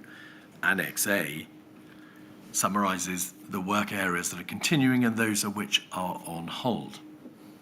So this paragraph makes plain that at the highest level in your department, subject only to the supervisory review of the board and yourself, not just that there was a prioritisation across government in favour of EU exit work, but that a range of work related to pan-flu and HCID would be scaled back or paused. That was a policy decision of great significance, was it not? It was a policy decision. I would query whether it had great significance. As you can see from the numbers on this page, the numbers of people working in this area, the numbers of movement is small. And my second observation is that this work was following the wrong approach, and I'm not sure it would have been any use in the pandemic. That's my judgment from having been the man in the person in the hot seat when the pandemic struck. Do you recall that debate before EXCO? Yes, I recall the debate because I discussed it with the Permanent Secretary, because whilst he was responsible for the running of the department, he, of course, would then check with me that I was content with the proposals that he put together.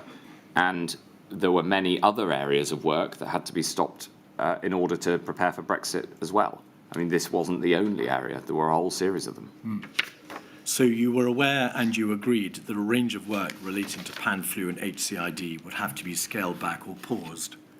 Yes, and I wasn't enthusiastic about it, but I signed it off. And the reason that I signed off the overall reshaping of the department is because we had a very real and material threat should a disorganised Brexit happen that we needed to be prepared for. And it comes back to the point about context, that there are many, many bad things you have to prepare for when you're in the health department. Moving forward 8 months to the eve of the pandemic in November 2019, 23089, the minutes for the Pandemic Flu Readiness Board. The Pandemic Flu Readiness Board has not met since November 18 due to reprioritisation in 2019 to plan for a potential no-deal EU exit. So the sole cross-government body set up by direction of the Prime Minister did not meet at all, did it, between November 2018 and the 27th of November 2019? That's what this paper says. Were you aware, Mr. Hancock, that for a whole year the board did not even meet? I do not recall being aware of that, no. But also, I do know that work under the board's guidance continued, because I was engaged in some of the work, as we've discussed, especially but not only on vaccine manufacturing. Page 5, paragraph 7 and 8.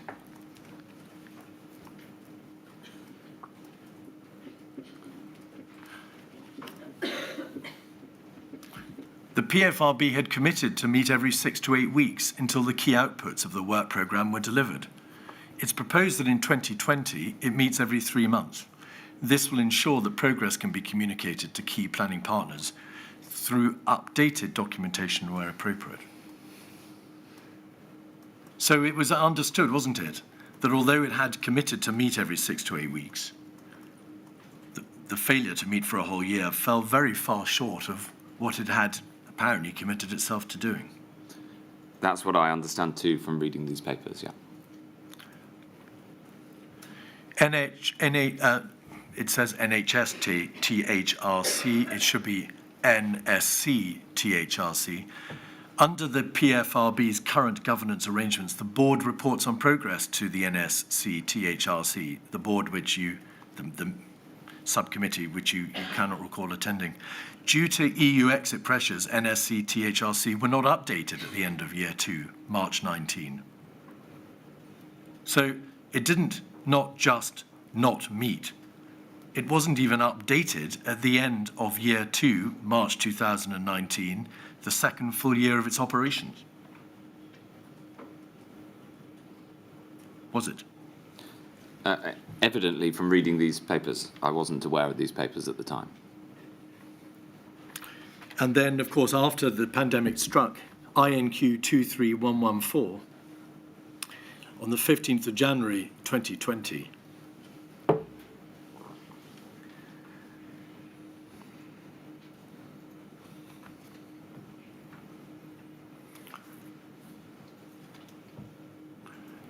Pandemic Influenza Readiness Board Workstream Updates, last updated the 15th of January 2020.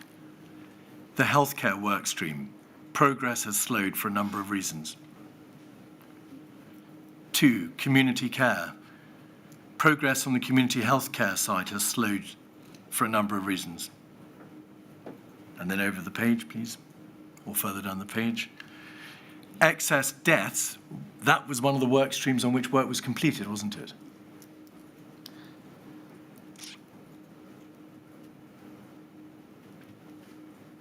You referred earlier in your evidence to the fact that you were aware that was a work stream on which work was done. Work was done. I'm not sure that it was completed because we had to do further work on it when the pandemic struck. That's why I was pausing to try to recollect and express that correctly. Over the page. Sector resilience. There's been no further work on this work stream as statements of preparedness are finalised. It was agreed that the sharing of the business checklist should be paused as a result of the need to communicate other risks, including EU exit. What is sector resilience, Mr. Hancock? Well, sector resilience is ensuring that there is resilience, especially of supply chains. Where? Which sectors? In this case, pharmaceutical in particular, but also non-pharmaceutical goods required for the health and social care sector. Health and social care sectors? Within the department, that would have been the purview. Yes. Cross-cutting enablers, all England clauses and supporting documentation, complete including explanatory note and assessment of impacts. Is that a reference to the drafting of the bill to which you made reference earlier?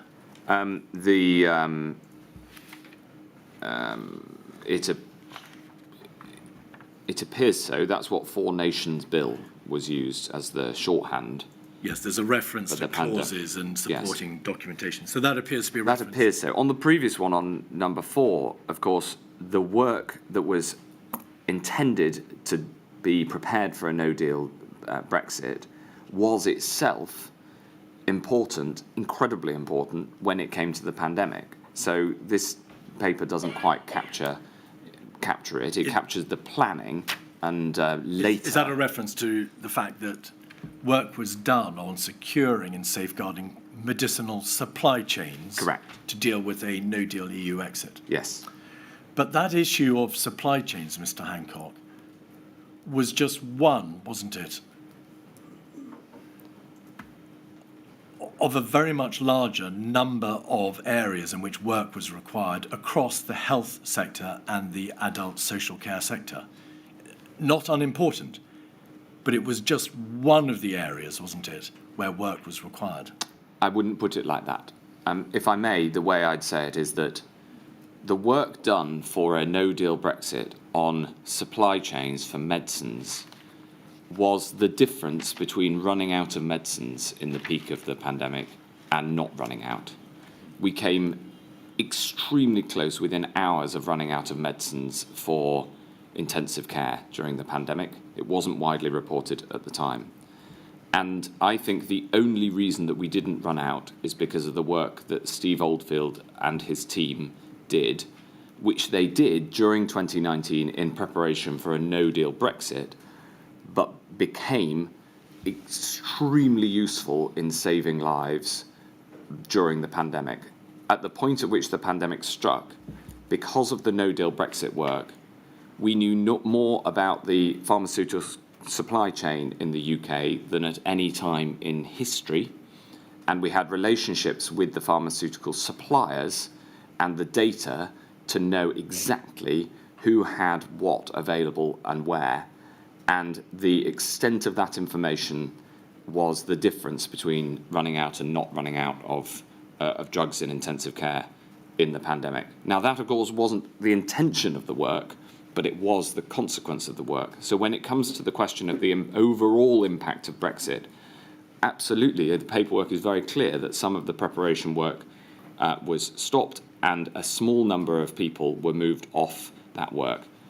On the other hand, we were better prepared in terms of supply chains. Who knows the overall impact and which of those balances in the scales is greater? I'm afraid it's impossible to know. Mr. Hancock, whilst that may well be right that there was valuable work done in an important area of preparation, namely medicinal supply chains,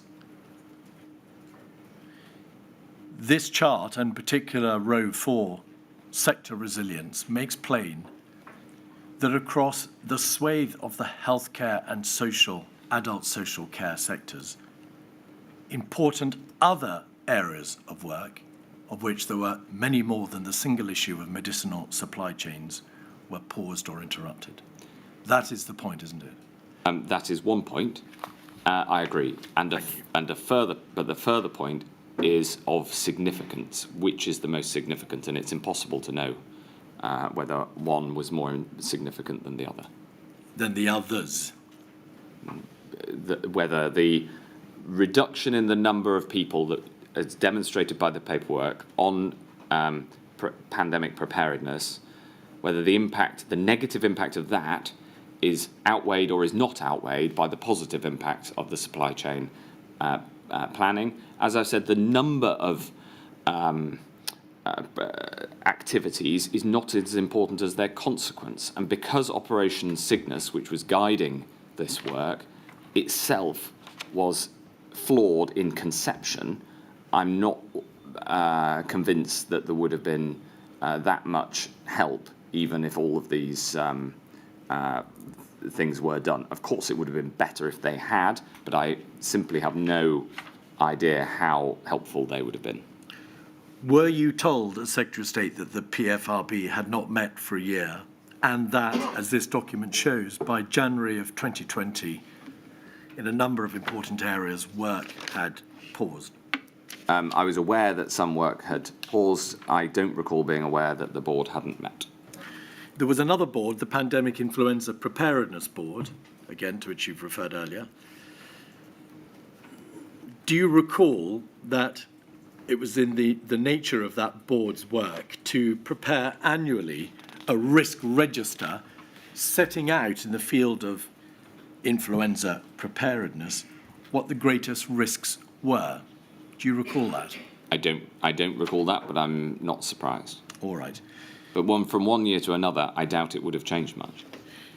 Again, the central failing of that sort of risk register was not to learn the lessons from MERS and SARS, as has been discussed, and as I've made clear in my submission, not to have the right plan to deal with a pandemic. Would you agree that in 2016, the risk register for that central DHSC-led board showed a risk that supplies of face masks, respirators and gloves could be below the optimum requirement in the event of a pandemic, and that the health and social care systems would be unable to cope with an extreme surge in demand for services in the event of a pandemic. I wasn't aware of that, no. That in 2017, the following year, countermeasures were still a risk issue. The supply of face masks, respirators and gloves could be below the optimum requirement. And an extreme surge in the NHS and social care system was still an identified risk.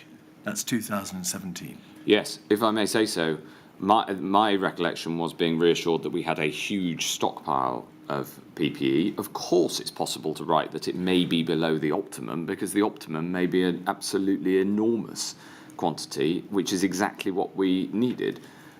So it can be perfectly true to say it's below the optimum and at the same time reassure that it's huge. The health and social care system may be unable to cope with an extreme surge in demand. That was an identified risk in the PIP risk register in 2017. And by 2018, the 24th of September, the following risks were still being identified. Issues with face masks, respirators, gloves below the optimum requirement. Plans for the surge that would be required in the health and social care systems were not fully tested. There was a risk in relation to the health and social care systems being unable to cope in the event of a pandemic remains. In the event of a pandemic, and that risk remains. So for 2.5 years, those risks, having been identified by the PIP board, were not mitigated by virtue of being addressed. They remained, did they not? They certainly did, and we had to deal with them when they materialised. Indeed. But that is a board and a programme which was led by your department. So the next question, Mr. Hancock, is how can that have been allowed to happen? With the inevitable consequence, Mr. Hancock, that you yourself, of course, had to deal with the consequences of those risks not being mitigated when you Yes. So faced the pandemic in January 2020. Absolutely. The inability to get the PPE out fast enough was a very significant problem. One recommendation I have for the future is that every health and social care setting should be required to have its own stockpile of PPE, and that should be paid for by the government. Because in the early days, getting it out fast enough, when there was a sudden increase in demand, just as explained there, that was incredibly difficult. So yes, I totally accept that. And a PIP paper, a pandemic influenza preparedness programme board paper dated October 19 on the eve of the pandemic, may we have 23070.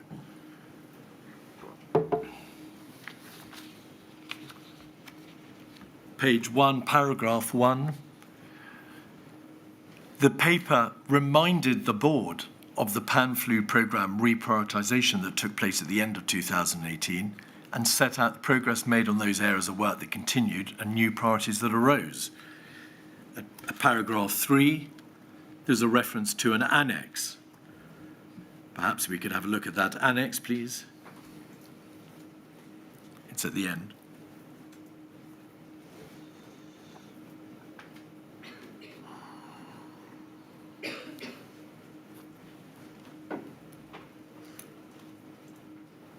If you could go back up, please, to the start of the annex. Thank you.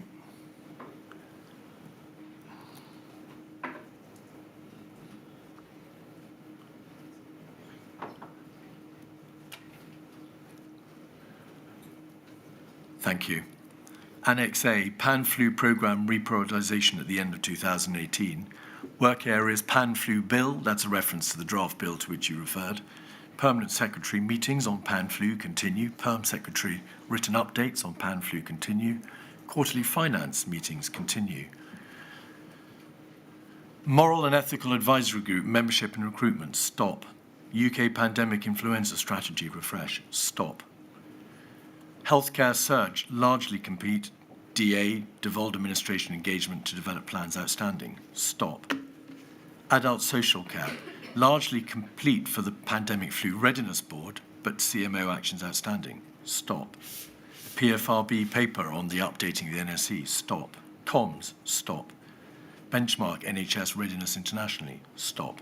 Engagement in the Clinical Countermeasures Board, stop, and so on. Yeah. Were you told of the extent and nature of the stock categories? Well, I'm absolutely accountable for it because I'm accountable for everything that happened in the department.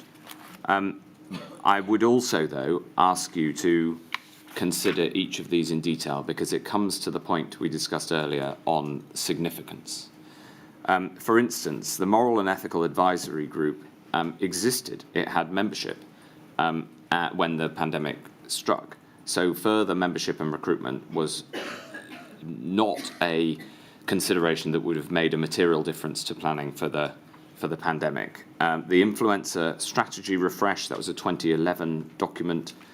That would only have been significant if that refresh had completely changed the strategy that the entire Western world was following, that was regarded as by the WHO as best in class. May I pause you there? Is that the 2011 strategy, Correct. which in your witness statement you state that for the purposes of pandemic planning was woefully inadequate? Woefully inadequate. And Thank you. I don't think a refresh would have changed that because all of the independent external advice, the World Health Organization advice, indeed the international health regulations stated that we should not have lockdowns. In fact, in a 2017 document, it said the evidence is not strong enough to warrant advocating legislative restrictions.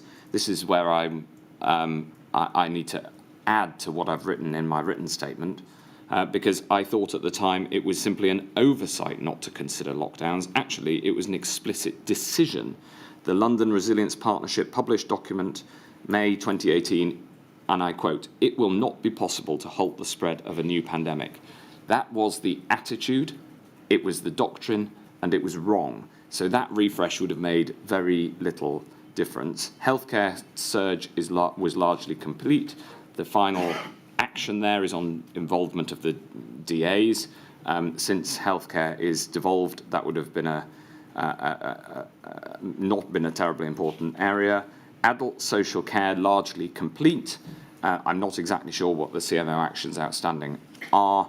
There's a question. My point is about Mr. materiality. Hancock, may I just pause you there to ask you some more questions about Sure, of adult course. social care, Yes. since you raise it? Yes. In your statement, you refer to the fact that one of the major problems with the department's supervision of the adult social care sector was the lack of policy levers, Yes.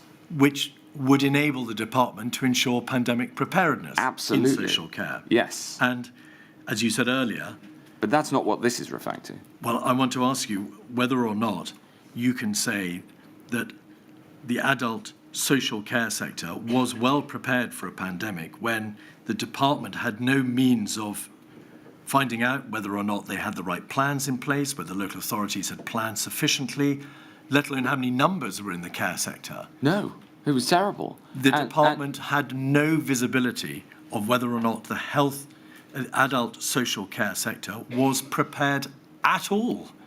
But It that- wasn't within your ability. That's not my contention. My contention is this action here would not have solved that. The CMO could not have solved the problems in terms of oversight of the adult social care sector. Mr. It was Hancock, much bigger than that. What was the name of your department? I've already talked about this. It's the Department of Health and Social Care, and yet the legal responsibilities are with local authorities. And we had a separate program of work underway that did not stop because of Brexit planning, that was accelerated by the new Prime Minister in summer 2019, of reform of adult social care. We had ongoing work to get better data that was continued in this process. Adult social care desperately needs reform. It needs more support, it needs more resilience, and I feel that very strongly, as does the current Chancellor of the Exchequer, who has been clear about that, not only when he was in my job, but in his current job. My point and my contention is that whatever the CMO actions outstanding were here, they would not have solved the huge challenges of adult social care in this country, which requires significant improvement and work. By January 20, did the department have in place the Department of Social Care have in place a single coherent plan to identify vulnerable service users across the country? That is to say, how many people are in the care sector? No. Did it have a central plan for the sharing of data between private and public care providers and emergency responders in order to be able to better prepare them all for a pandemic? Something along those lines was being developed, but it was definitely not in place. Was there a single national guidance for pandemic preparedness in the adult social care sector? The guidance for pandemic preparedness went through local authorities, and so there was not a single one, no.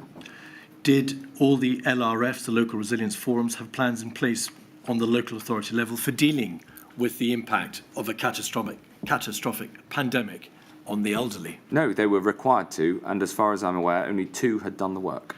Was the Department of Health and Social Care able to verify the extent of the pandemic preparedness planning that was being done by local authorities? No, we didn't have the policy levers to do so, despite having the name social care in the title. Did the Department of Social Care put into place a national standard by which the plans from the local authority could be gauged? Nope.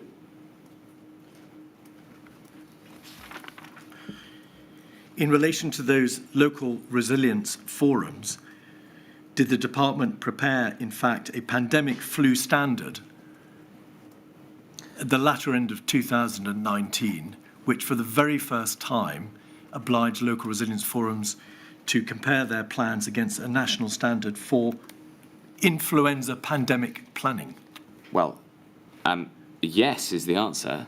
It is. And I suppose what that demonstrates, because that came into place late in 2019, yes, indeed, is my December. central contention in this area, which is that the system for how we run adult social care is flawed. There was work ongoing to try to resolve it, including work directly related to pandemic planning, but it was in nowhere near good enough shape, and it meant that as the person trying to solve this problem with a disease that self-evidently impacted on older people most, we were in an incredibly difficult position to do so when the pandemic struck.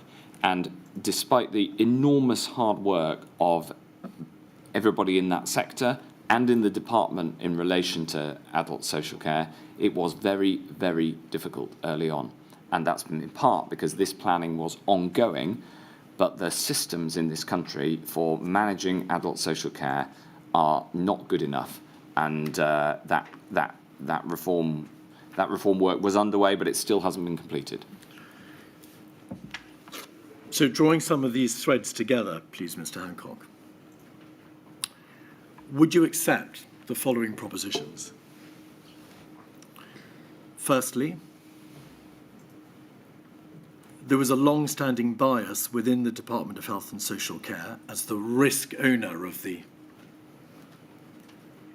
pandemic influenza risk and as the author of that strategy, which you described as woefully inadequate, in favour of influenza, a failure to pay sufficient regard to the risk, admittedly a lesser risk, of another different catastrophic HCID. It would have been better, yes, if the plans had been for a generic respiratory disease, because what matters is the characteristic of the novel virus. Indeed.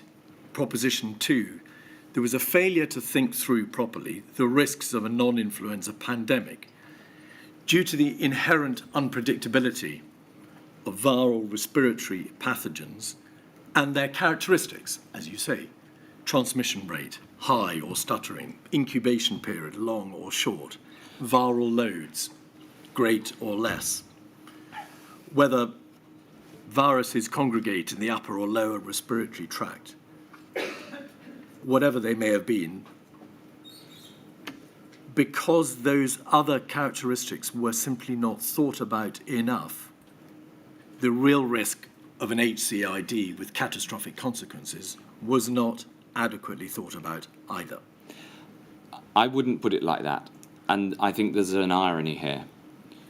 The irony is that one of the major problems we had early on, which I'm sure we'll come to in M2, was the fact that COVID-19 has asymptomatic transmission. It's the first known coronavirus that affects humans that can be transmitted asymptomatically. And the WHO assumption was that this wasn't possible until April 2020. There's a really important reason I'm saying this. A flu plan assumes asymptomatic transmission. Indeed. There are some ways in which the flu plan was in fact more appropriate as a planning document than a generic document, or indeed a document that had been written to consider the impact of one of the then known coronaviruses, because that plan, a coronavirus pandemic plan, would have assumed no asymptomatic transmission. So this underpins my point that, of course, it would have been better to plan for a generic, respiratory disease X, and that is what we should do in future. However, planning for flu did have some benefits, and it brings me back to my central contention that whilst this was an error, it was in no way the biggest error. And it's not just that there were two errors in the core plan, flu rather than coronavirus, and wrong doctrine. The error of the flawed doctrine was significantly bigger than the error of targeting a flu rather than a coronavirus pandemic. All right. Well, I don't need to trouble you about degrees of failure.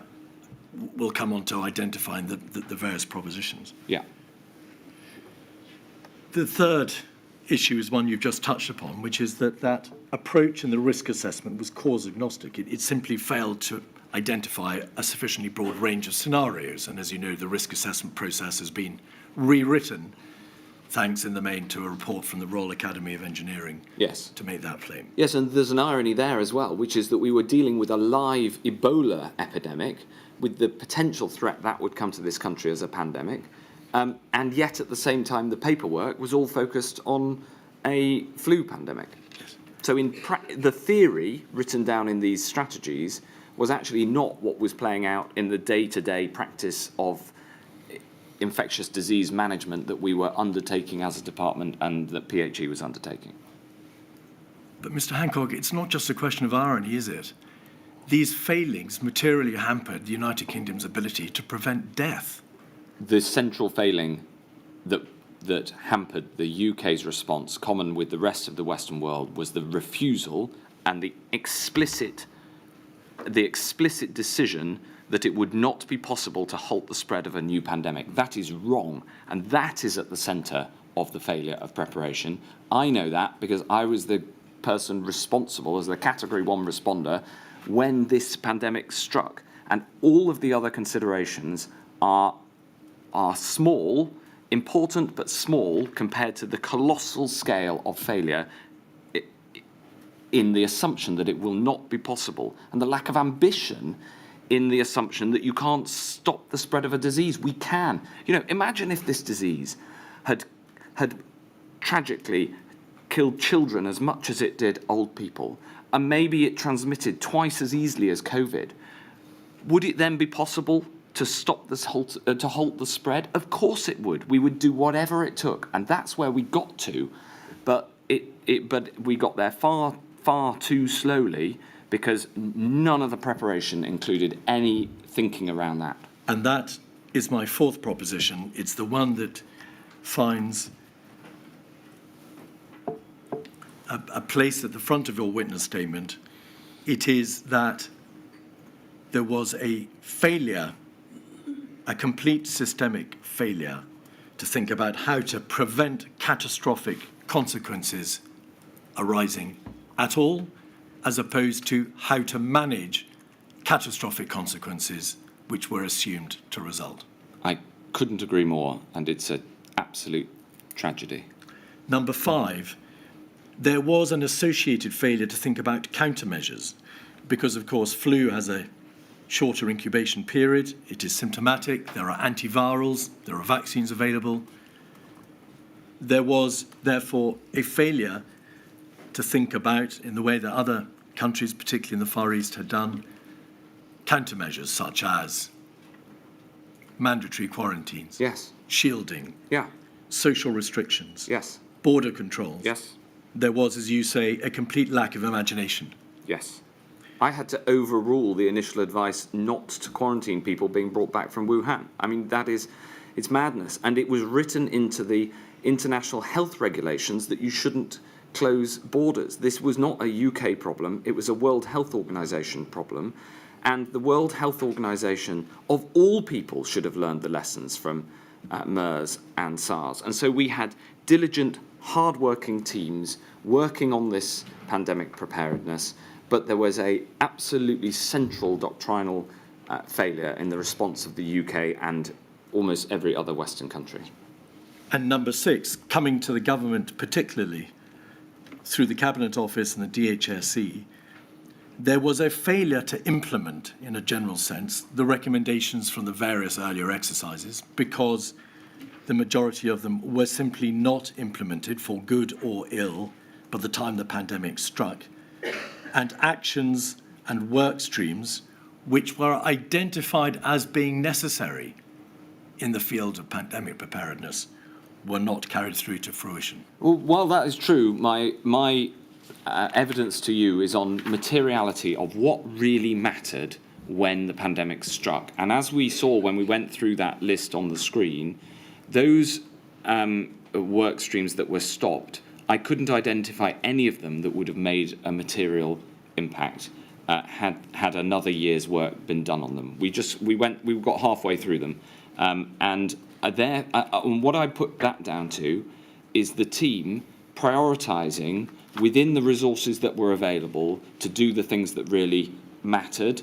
And the thing that was most useful to me when the pandemic struck was making sure we had a piece of legislation ready to get onto the statute book. Now, there's a lesson there as well, which is we need a new piece of legislation, both for civil contingencies, and we need an update to the 1984 Public Health Act. And I'm very happy to give further evidence on what's needed there. But my point is that I think the team were working very hard to try to do the things that were the most material in terms of preparation.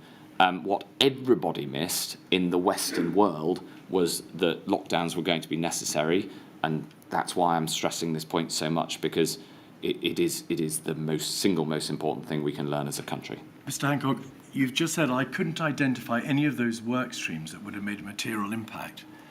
Was not one of the work streams the need to identify data, numbers, the planning for the number of people in the adult social care sector who would be affected by a pandemic, and the planning for the required surge capacity which would be required in the event of a pandemic? Are you saying those My did not recollection is matter? that data work continued as part of the adult social care reform plans. Did that work get completed by the time of the pandemic? It didn't get completed, but the work continued. Was a fully developed plan for surge capacity in the adult social care sector put into place by the 1st of January 2020? A fully developed plan, no. Your question originally, to which I responded, was what the work being done, but it hadn't been completed, no. There's a difference between doing work and completing work. There is a difference between planning something and not even completing the plan so that the work can't be done.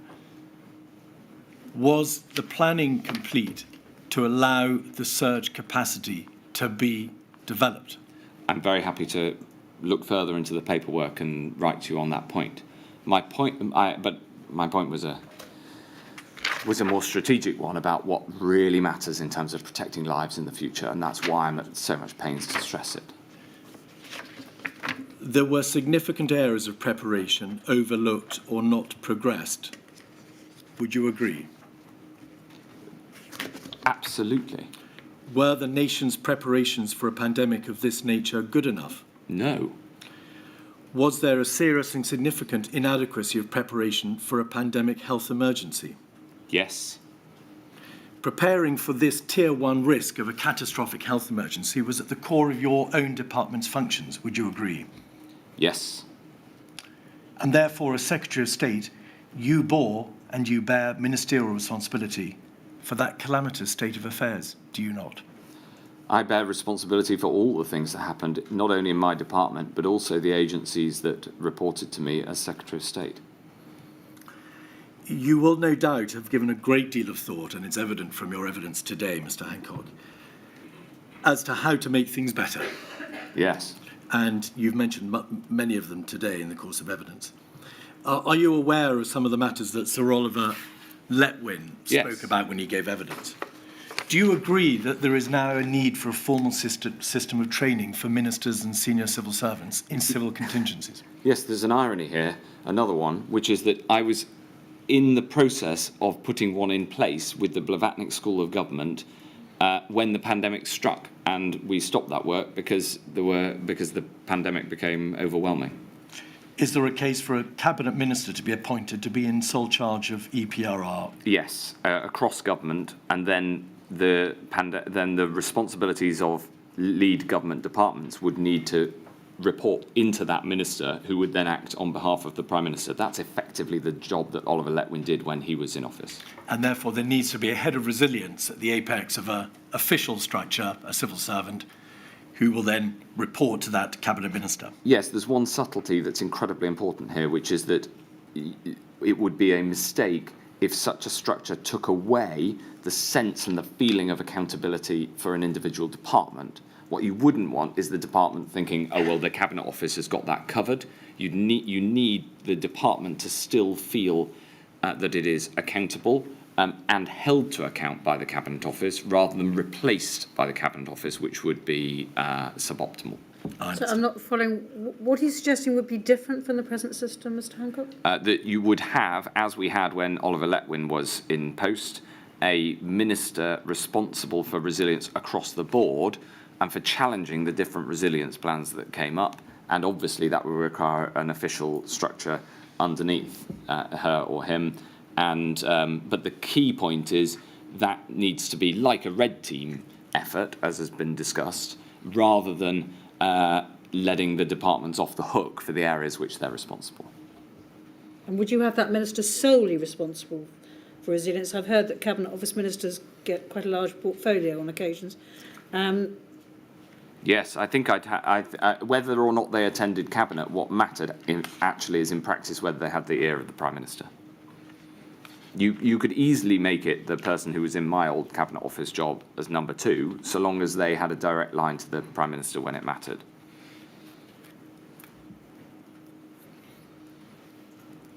Is there now a case for an independent, perhaps statutory resilience academy or some such body to warn, advise, guide in relation to EPRR, train, organise exercises and make sure that recommendations and actions are properly implemented? Yes, I think there's value to that. Again, you wouldn't want to take away from the individual responsibility of the area it concerned. Let me give you an example. We now, once again, have a body whose sole responsibility is preparing Britain to be resilient to external health threats, UXA, and Dame Jenny Harries is an excellent chief executive of UXA.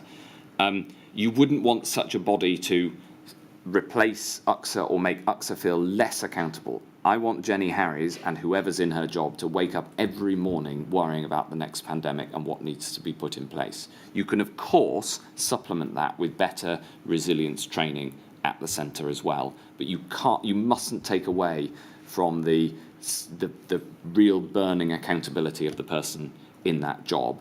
And also, one of the recommendations was that these people would make recommendations in terms of allocation of budget, because there's obviously been a discussion of the impact of budgets in the last couple of weeks.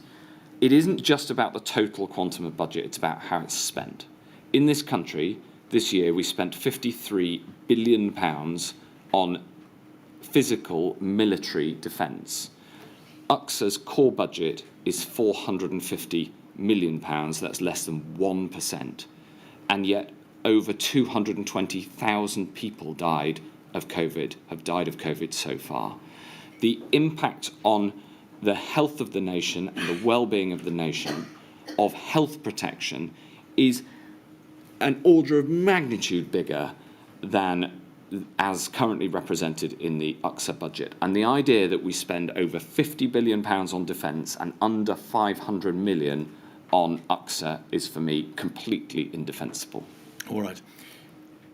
I was asking you, in fact, about a general resilience academy to Yeah. deal with civil contingencies. Yeah. You responded by reference to the United Kingdom Health Security Agency. Yeah. That is, of course, involved with health emergencies, Exactly. as were you. So it's worth having across the board as well. Yes, I intended to ask you, and I perhaps didn't make it sufficiently plain, whether there is a case for Resilience Academy to deal with civil contingencies, for example, a collapse in critical national infrastructure, or a cyber attack, or some other mass Yes. event or catastrophe which could befall our nation. It's now beyond time, is it not? It is beyond time. The reason I got into budgets is that it's only a central body that can also make recommendations in terms of allocation between different departments. As a departmental head, you can't do that. Yes. Is there therefore also a case for fundamental rethink on this whole CCA 2004 structure and the lead government department model? I don't want to intrude into Module 2 issues. Sure. But obviously, when dealing with a national crisis, Yes. it's beyond the ability of a single department to be able to cope, because, of course, all national crises, by definition, will have an impact, a range of impacts across government. Yes. I think that you need. I actually support the lead government department structure, because you need somebody who feels accountable for looking out for that threat all of the time. But you then need a system in the centre that is stronger at holding that accountability, holding feet to the fire, but the coordination element of it, when you get to a massive crisis, goes up to the chain to the Prime Minister anyway, and so that is a role of the Civil Contingencies Secretariat, which, when you have a huge crisis like COVID, then was replaced with a COVID-specific central secretariat. But some of these issues, Mr. Hancock, didn't go to you, even though you were the Secretary of State in your own lead government department. Yes, but imagine. So with respect, is there not now a need for a much stronger coordinating body, not perhaps just part of the Cabinet Office, but a stronger body which can ensure that in the run-up to a crisis, in terms of the preparation, the preparedness, the planning, things that need to be elevated to the highest levels are? Yes. The way that I put it is that the goal of it should be to hold the lead department's feet to the fire. For instance, if you had one of these bodies in the centre, if they tried to do the job of the health secretary as the Category 1 responder, then who guards the guardian? Far better would be that they are in a position to haul in the health secretary and say, are you doing that enough? Because I wasn't called to the National Security Council, for instance, in order to answer those questions in my 18 months as health secretary before the pandemic struck. Finally, I want to ask you some questions, please, about some other aspects of the system which you found to be deficient when you were faced with a terrible crisis in January of 2020. Yeah. You've touched on many of them already, but I just want to summarise the position in order to be able to focus minds for when we get to the next module and thereafter. Yes. The areas that require particular and detailed consideration. Yeah. There was obviously this issue, therefore, of there being a stockpile of PPE, but as it happened, given the sheer numbers of casualties and those who are sick and ill, and of course those who died, the stockpile was depleted, Yes. and it was necessary for the government to try to secure further supplies through just-in-case contracts and deal with the mayhem of the international markets. Yes. Is there therefore an issue which requires further consideration in relation to how we make sure that next time such stocks as there are, such stockpiles as there are for the particular pandemic which may eventuate, are sufficient, or at least that there is an ability to improve the numbers, to increase the numbers, Yes. in a way that doesn't leave the Secretary of State as you were having to make up the deficit? So we started buying PPE in January 2020. long before it was certain this would become a global pandemic. But the problems with the stockpile were very significant, and I'm sure that we'll come to this in future modules. What is vital for preparation is that there are stockpiles that are accessible, pickable in the technical language, that can be distributed quickly and can be distributed to all health and social care settings. And as I say, I think there should be a legal requirement on health and social care settings to hold a significant amount of PPE to be able to get through the early weeks of a future pandemic, because the sheer logistical complexity of setting up these supply chains in short order is exceptionally difficult, as we learned. All right. I don't want to ask you to address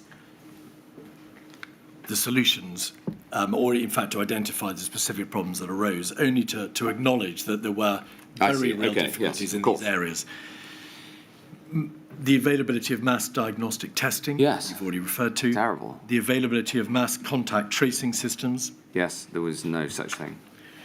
Obviously, there are the NHS-related issues concerning resilience, bed capacity, workforce planning, all of which are issues which you've referred to. Yes, there's a bigger thing there as well within the NHS, which is that, whilst the discussion on how much resources the NHS should get is a highly political one, and we've seen it play out over the last couple of weeks in this inquiry, there is actually a really big question that the nation needs to ask itself, which is that you wouldn't ever send the whole of your army out into battle at once. You have spare capacity in case there's a crisis. You have what they call redundancy in the military sense. Yet every single day we send our whole army of the NHS out into the field, and there is no redundancy. We run the NHS incredibly tight. It's an incredibly efficient organisation in the grand scheme of things, despite obvious areas that can be improved. It is overall run very tight, and that means that there simply isn't the resilience when a crisis comes. But that would require a materially huge increase in the already very, very large NHS budget. But other countries choose to spend a higher proportion of GDP on healthcare and have that redundancy. And it means that they are better able to respond. But it also comes back to doctrine, because no health system of any size would be able to respond unless you suppress a virus when it's as bad as COVID-19. But as Milady has already observed in another context, there are choices that will have to be made, and there is therefore an issue about resilience and about bed capacity and surge capacity and so on. Absolutely. For the future. Absolutely. All right. And then in your statement, you address issues such as the changes over time in the public health structures. Yes.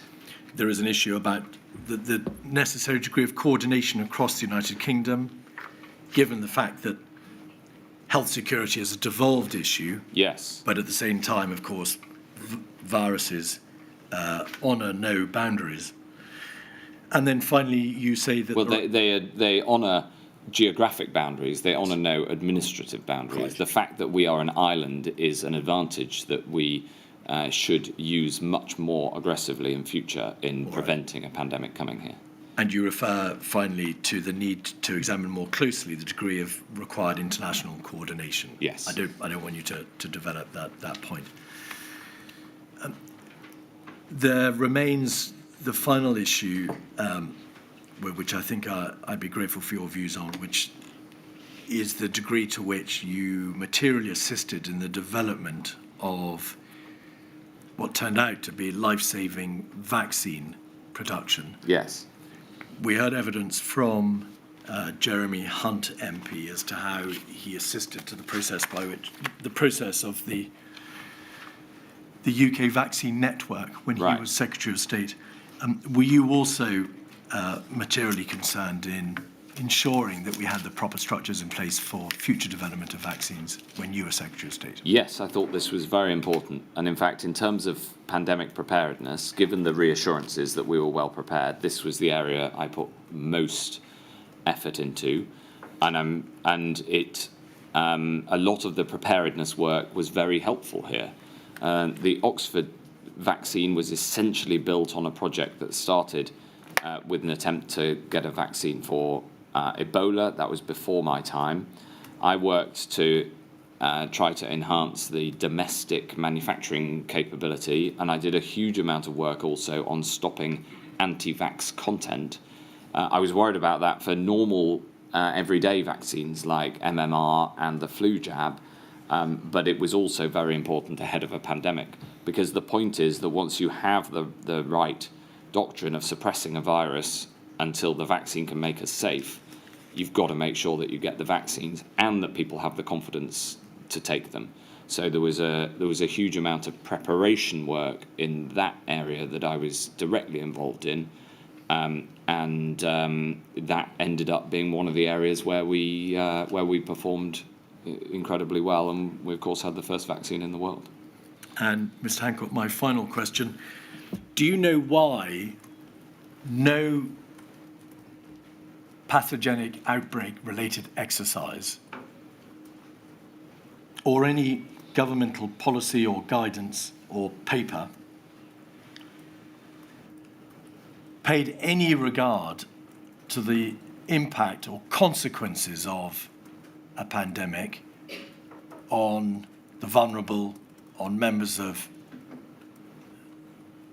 our community in our minority ethnic sectors, or on the marginalised or otherwise suffering from inequalities? There appears to have been absolutely no thought given at all at any time, other than in relation to the obvious point that there would be a clinical risk, to what the likely impact would be of a pandemic sectorally. And therefore, no thought was given to how the plans might be adjusted to cater for that significant risk. It saddens me enormously that the central work that the CMO was planning to do when I appointed him in October 2019 was to focus on the reduction of the completely unacceptable health inequalities that exist in this country. The life expectancy of a man born in Blackpool is 15 years less than a man born in Buckinghamshire. And I appointed Chris Whitty to the CMO job based on his proposal that he wanted to do everything that we could to address this. So health inequalities were right at the forefront of his and my agenda. Of course, the different impact clinically of a virus on different groups is absolutely front of mind and implicit in all of the planning. Well, that's obvious. It has to be.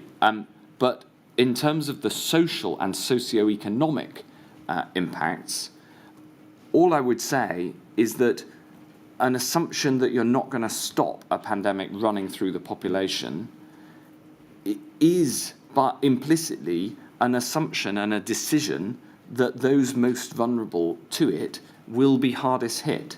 So the single best thing we can do to protect those who are most vulnerable is stop viruses from killing hundreds of thousands of people. And it brings me, we end on my central contention, which is you've got to work out, there are costs of lockdown, you've got to work out whether the impact of the virus is going to be worse than the costs of lockdown. And if it is going to be worse, as was the case with COVID-19, you've got to hit it hard and very, very early. But, Mr. Hancock, as you now have acknowledged, our system of preparedness for being able to deal with the pandemic was materially hindered and weakened, and the sad reality is that as part of that failure, there was no consideration of the needs of the most vulnerable at all. There was consideration on a clinical basis of the needs of the most vulnerable, but not on a socio-economic basis. And if I may add finally, this was, of course, an unprecedented pandemic in anybody's lifetime. And those who worked so hard to respond to it had to respond from the basis of the preparation that there was. And they did work incredibly hard. And I think everybody in the health area that I was responsible for gave their all with humility in the face of this virus and unprecedented event. But that just underlines why it's so important that we get the right lessons out of this inquiry. Lions led by structural donkeys, Mr. Hancock. Personally, everyone gave their all, but the system was not fit for purpose, was it? That's absolutely right, and it goes. Was a problem across the Western world, and it goes back a long, long way in the assumptions underpinning how we plan for these things, and it must never happen again. My lady, that concludes my questioning, Mr. Hancock. There is one area submitted by COVID-19 Bereaved Families for Justice UK and Northern Ireland COVID-19 Bereaved Families for Justice, for which you've given permission. Mr. Weatherby. Sorry, not quite finished, Mr. Hancock. No problem. Yes, thank you very much. Mr. Hancock, I ask you a few questions on behalf of the COVID Bereaved Families for Justice, which represents the interests of many, many bereaved families from across the United Kingdom. And it's centred around the pandemic flu bill, which was one of the two key work streams that were kept going when most of the rest of the refresh, as we've heard it called, was because of Brexit. Is that right? So that gives the importance with which you looked at the pandemic flu bill and the drafting of it. And I would say it was one of the most important things to come out of Operation Cygnus. Okay. I want to just explore the background of that and what was in it very, very briefly indeed. Yes. But you have already indicated to Mr. Keith that the 2011 Doctrine strategy was woefully inadequate. Yes. And you put that in your statement. Yes. And I just want to just read that one paragraph from your statement to flesh that out. Yes. Clearly, this is your words, clearly the approach in the 2011 strategy was woefully inadequate. I have no idea why the 2011 strategy did not consider the approach taken by countries affected by SARS and learn the lessons for the UK.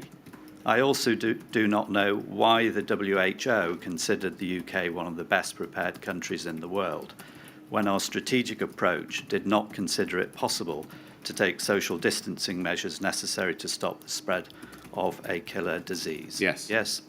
And so you're emphasising the lack of learning and the emphasis around social distancing measures. Yes. And that would, of course, include lockdowns. Absolutely. Yeah, okay.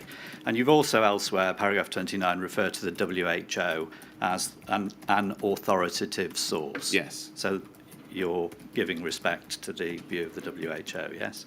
Well, it is the Yeah. UN agency in this area. It needs Indeed. radical reform, but nevertheless, it is what We'll it leave is. that one for a different day, but Right. you were regarding that as an authoritative source. In 2018, at precisely the time that this work on the pandemic flu bill was being completed or being looked at, considered, the WHO, as part of its global influenza programme, published an update to a document which had been around since 2005, entitled A Checklist for Pandemic Influenza Risk and Impact Management. Right. I just want to take you to one passage of that. Okay. And it's 187748, please. And page 1. Have you got it in front of you there? I've got the title screen, Yeah, but not the paragraph. No, just want to orientate us all. This is the WHO document, 2018. I'm going to take you to page 11 in a minute. In the interests of time, I'm just going to flag up one other reference, which is at page 6, where this document refers to the importance of prevention and mitigation and not simply response and recovery. Right. So by 2018, the WHO are putting out guidance which underlines the necessity of prevention and mitigation and not just response and recovery, which I think is one of your points, isn't it?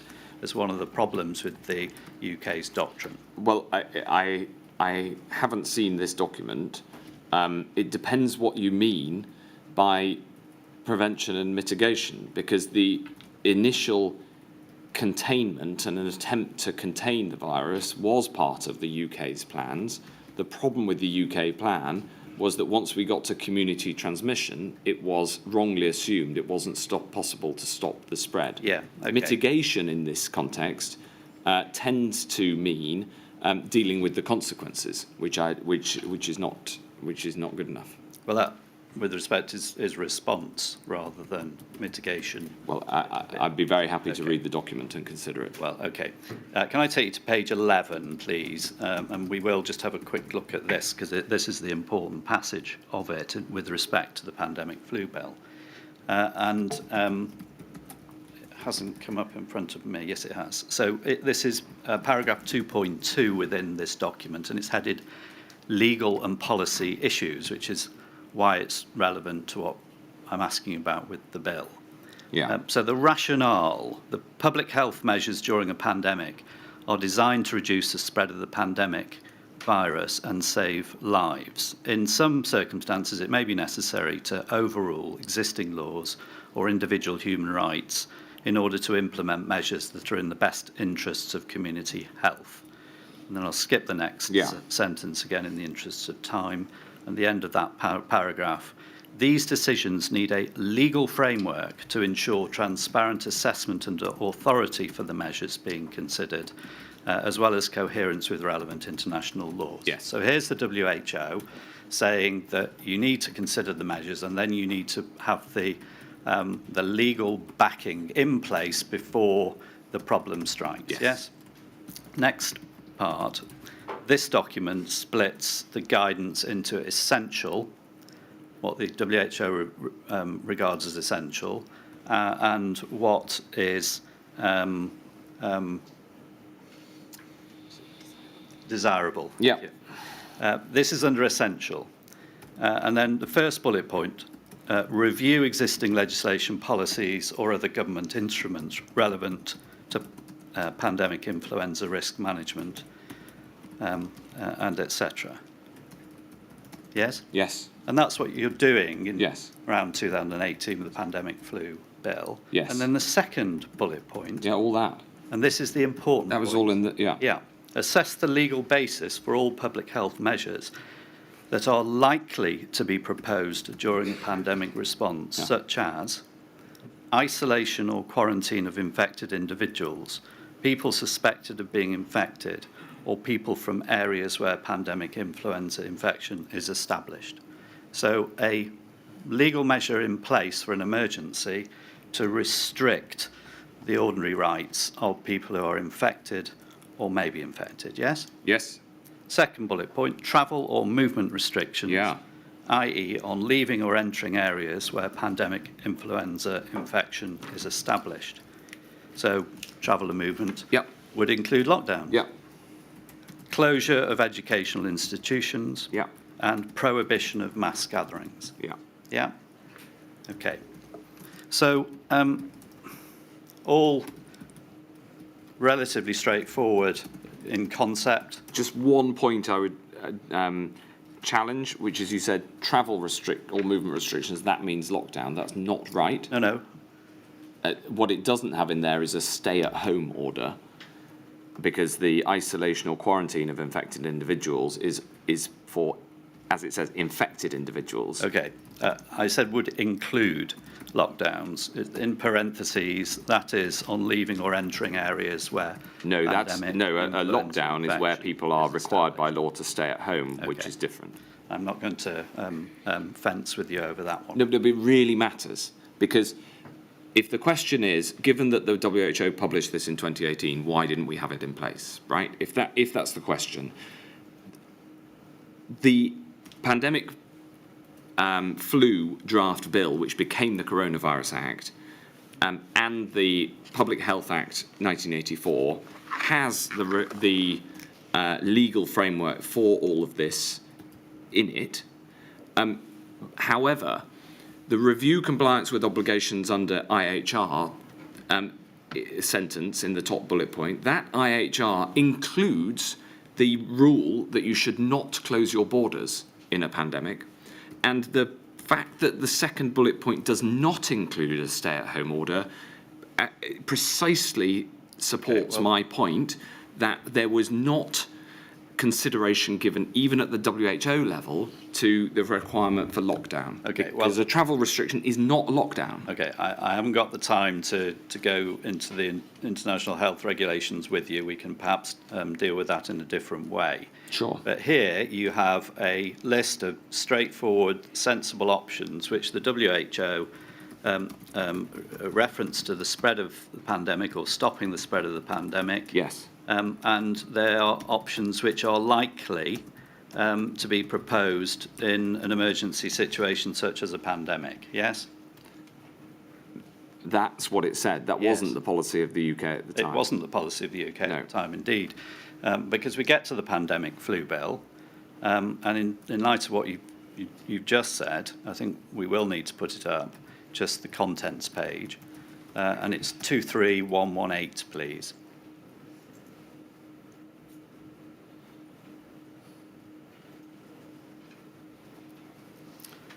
So this is the bill as drafted, dated 2020, in fact. So this is after the work presumably is completed.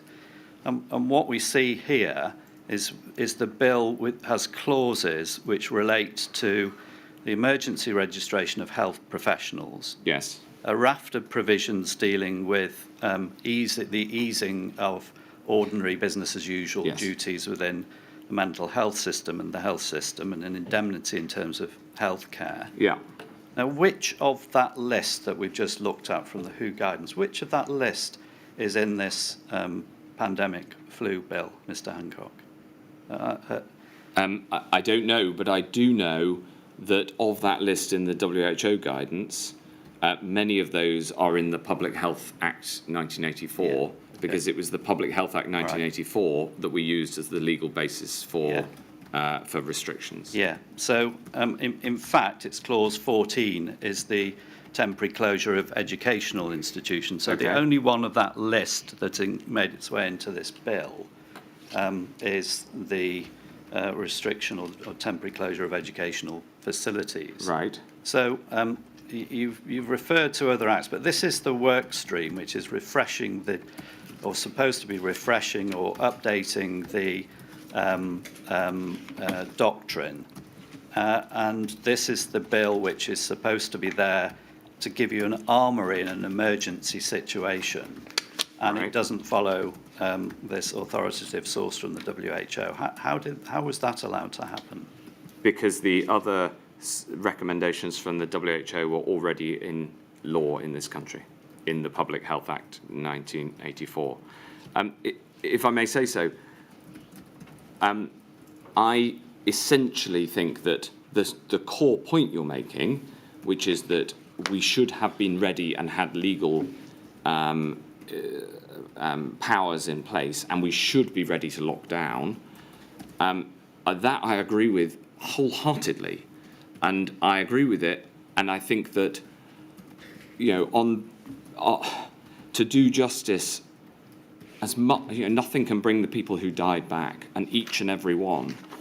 But we must learn that lesson, that we need to take the measures necessary early to stop a future pandemic from killing people. Yes. But to say they're not in this bill and it without considering what other bills they might already be doesn't really prove that point. Okay, well, I'm sure we can look at other legislation as we go along, but this is the work stream.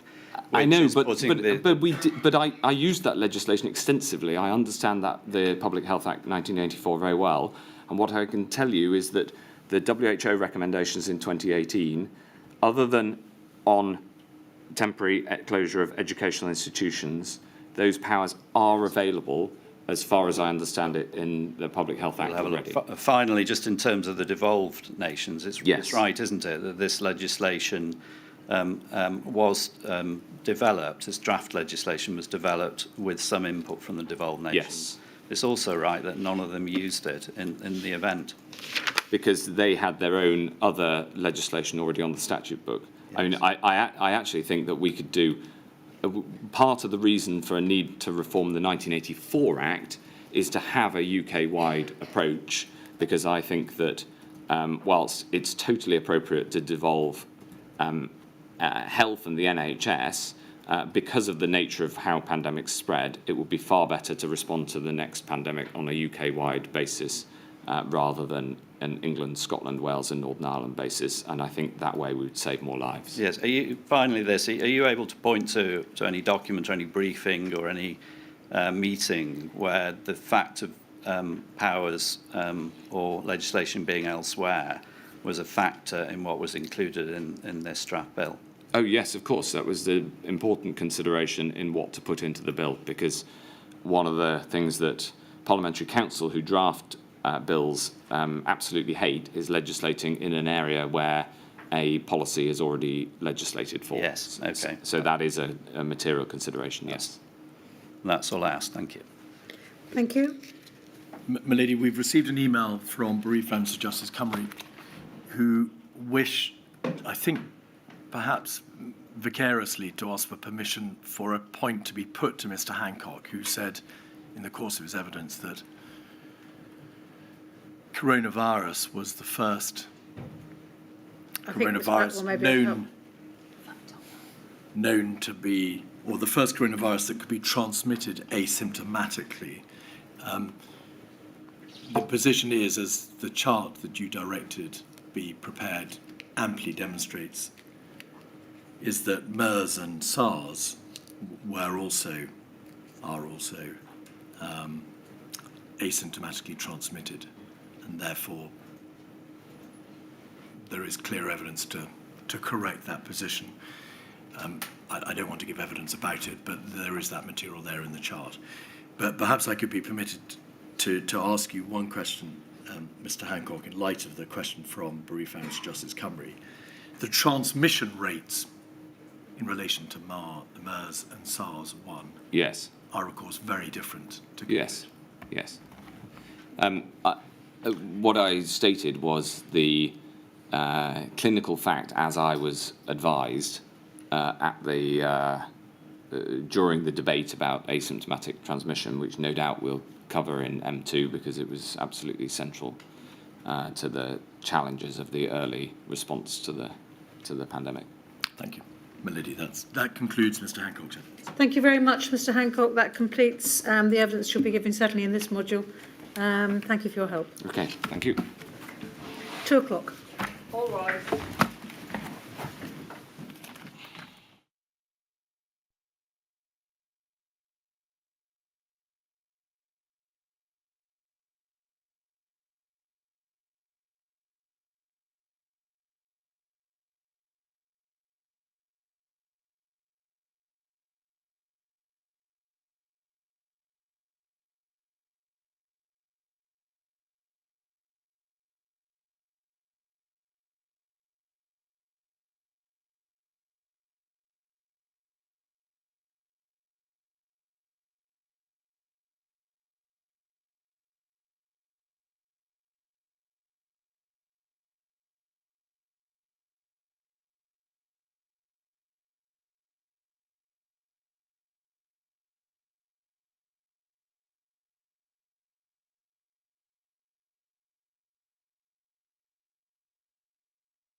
Good afternoon, my lady.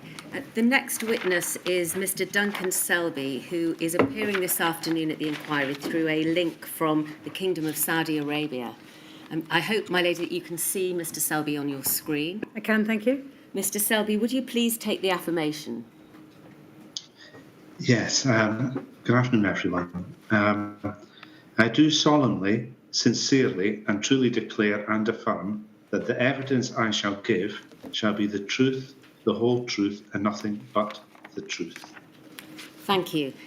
Mr. Selbie, thank you for the assistance that you've given to the inquiry so far. You have provided a witness statement, which we can see at 192268. Now, that's appearing on my screen. Is it also appearing on your screen? Yes, it is now. It's rather small, but yes. All right. It's That's being good. enlarged. Yes. Is that helping at all? Yes, that's better. Excellent. All right. Well, whenever I show a document to you, I'll make sure that the document presenter makes it as large as possible for you. And can you confirm, please, Mr. Selbie, that that is your witness statement? Yes. Thank you. We perhaps don't need to go to it, but it is signed at page 14. And is that statement, Mr. Selbie, true to the best of your knowledge and belief? Yes, it is. Thank you very much. We can take that down. I will ask you questions, and I hope that all of them are clear and that you understand them. If you don't, then please just let me know, and I will ask it again or try and rephrase it. If you need a break at any time, Mr. Selbie, please just let us know, and we will break for your convenience. And please keep your voice as loud as you can so that the stenographer can hear you for the transcript. Can you also confirm, please, Mr. Selbie, that you have read the witness statements provided to the inquiry by Professor Dame Jenny Harris and also Professor Isabel Oliver? Yes, Miss Blackburn, I'm terribly sorry. There was interruption for about 3 seconds. I hope this isn't going to happen. Well, so do I. Could you repeat the question, please? Yes, of course. I was asking Mr. Selbie if you can confirm that you've read the witness statements of Professor Dame Jenny Harris and Professor Isabel Oliver on behalf of the UKHSA. Yes, I have. Thank you very much. And do you broadly agree with what has been set out in those witness statements so far as Public Health England is concerned? Yes. Thank you. I want to begin by setting out your professional background and qualifications so far as they're relevant to this inquiry. You have qualifications in health and hospital management and health and social care management. You held various NHS posts in Scotland and London between 1980 and 1986. Then in 1997, you became Chief Executive of South West London and St George's Mental Health NHS Trust. In January 22, you became Chief Executive of the South East London Strategic Health Authority. And in November 2003, you worked for the Department of Health, initially as the Director General of Programmes and Performance for the NHS, then as Director General of NHS Commissioning. And in July of 2007, you became Chief Executive of Brighton and Sussex University Hospitals, and then Chief Executive of Public Health England from July of 2012 to August of 2020. Yes. Thank you. In her witness statement to the inquiry, Professor Dame Sally Davis has expressed a view that UK public health institutes that deal with infectious disease outbreaks should be professionally led by a clinical scientist. It's right, Mr. Selbie, that you don't hold any medical or scientific qualifications, do you? No, I don't. And that is unusual for a National Public Health Institute.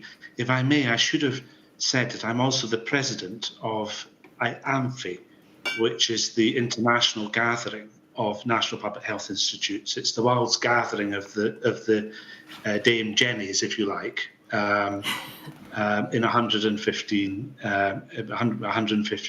institutes around the world. And I think I might have been unique in not being clinically or public health qualified.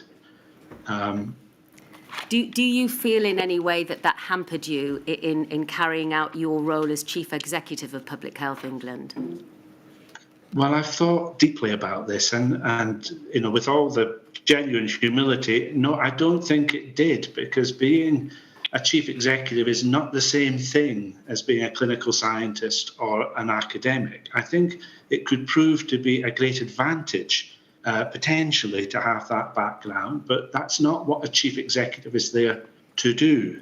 And I'm very experienced as a chief executive. I've made lots of good decisions and lots of less good decisions, but I'm definitely very experienced, and that was the basis on which I was appointed. And I've never pretended to be otherwise. And my interview included the chief medical officer at the time, and as you know, it involved bringing together quite a complex set of bodies and to create something new, something that hadn't happened before in this country. So I'll cease there.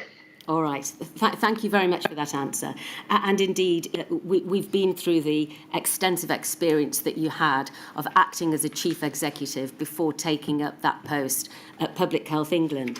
But I suspect that you may have been asked a similar question when you gave an interview in 2013 to The Lancet, because asked about your experience in public health, your answer appears to have been, you can fit my public health credentials on a postage stamp. Is that right? I did say that. It was a bit unkind of them. It was meant to be a light-hearted introduction. And I have had lots of involvement with health inequalities in public health, because in my years as the Director General of Performance, I was instrumental in 6 priorities for the NHS, one of them being health inequalities. It was about the NHS, cardiovascular, cancer, and so on. And then in my Strategic Health Authority days, I had a Director of Public Health for the Strategic Health Authority.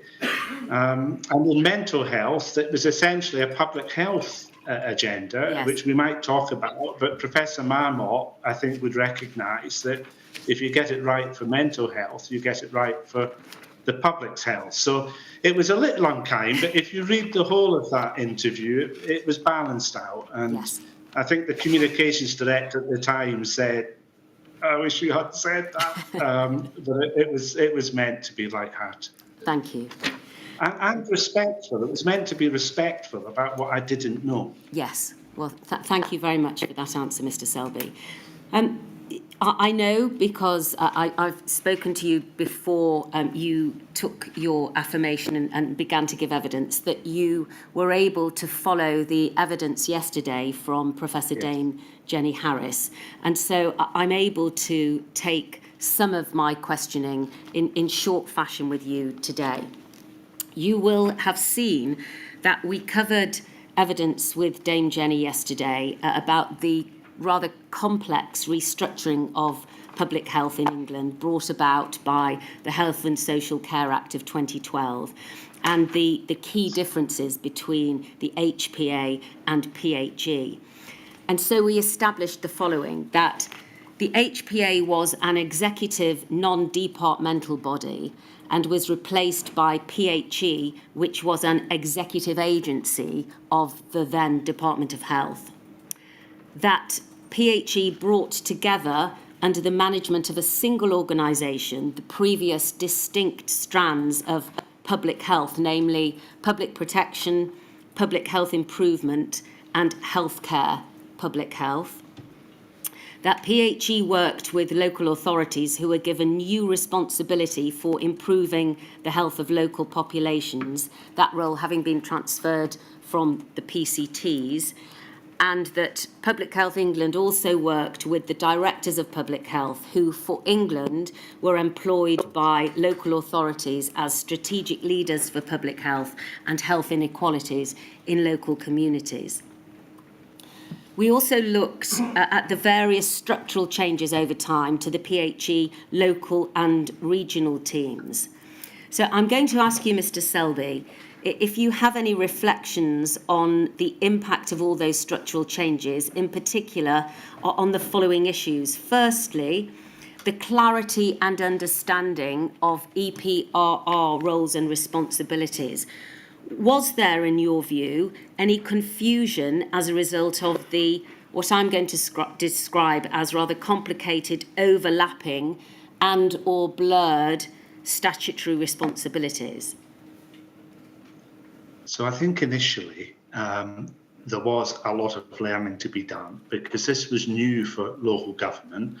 Dame Jenny spoke yesterday about that being quite a difficult transition, and I agree with that.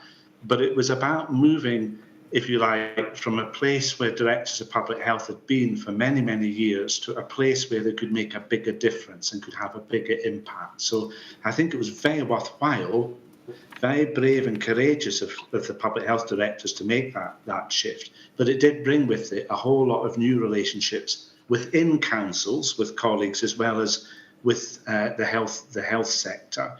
And over time, that became some concern, and the Health Select Committee asked us to look at this and to be more assured about these arrangements. And I think I've been reminded of the assurance exercise that we went through in 2016, which was quite positive, but it did involve still a lot of further training and bespoke interventions in different parts of the country. So I think inevitably, because it was a big change, but it was a very worthwhile change.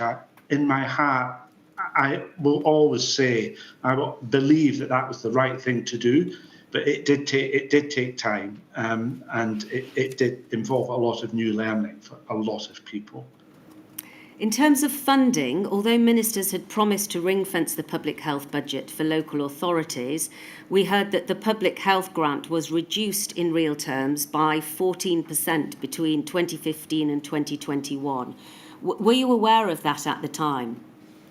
Yes, it was very disappointing. And, I spoke with the then Secretary of State, Jeremy Hunt, and then obviously with the ministers that were responsible for public health. It was a very disappointing time.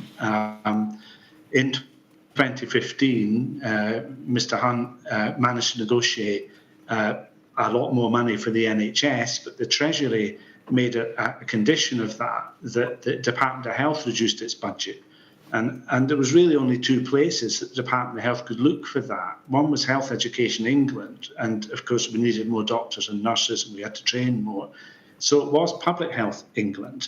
And I had a conversation with Mr. Hunt where he asked me for 50% of the budget in order to fund the NHS. And obviously that wasn't going to happen because local government were then responsible for essential services like school nursing and addiction services and no smoking clinics and all sorts of things that were terribly important. And of course, but there was a negotiation and the Treasury won that argument, and there was an initial 200 million reduction. I'm afraid that then led to every year after that further reductions. I might add one thing that Dame Jenny didn't come out sufficiently. When this money was originally earmarked for local government, it was essentially only what PCTs had been spending. And there was great variation across the country. And even though we had 3 attempts to try and get a good fix on what was being spent in the NHS, when we eventually settled it, there was a 7-fold difference. We built inequality in from the outset. And the plan was that over time, through growth, we would even that out. And that was what was so terribly disappointing about what happened in 2015, because the ability to even that out was then taken away. So what was the practical effect of that consistent reduction in budget? How did that manifest itself within public health? Well, again, Dame Jenny yesterday, and I definitely agree with this, is local government are the most fiscally able of all the public health services. They have managed to manage on less. more than anyone else, and they are very good at that. But you're talking very small amounts of money that have huge impacts locally. So £1 million reduction in a year on a budget could mean that they couldn't support a children's centre, or might not be able to continue to offer home support for people with long-term conditions, a whole series of effects. So, you know, the budget, the actual grant of £3 billion or so was a fraction of the spend in the NHS. So any reduction on that was going to have a bigger, have a bigger impact. I think it was just depressing because at that time it was so energising that we had this opportunity at a local level to bring together local knowledge, local leadership with specialist support from Public Health England, lots of expertise to try and do the right thing in a very sort of local way. But you have to fund that if you want to see that happen. Yes. We've heard of a practice called top slicing, where local authorities would reallocate ring-fenced public health budgets to other services.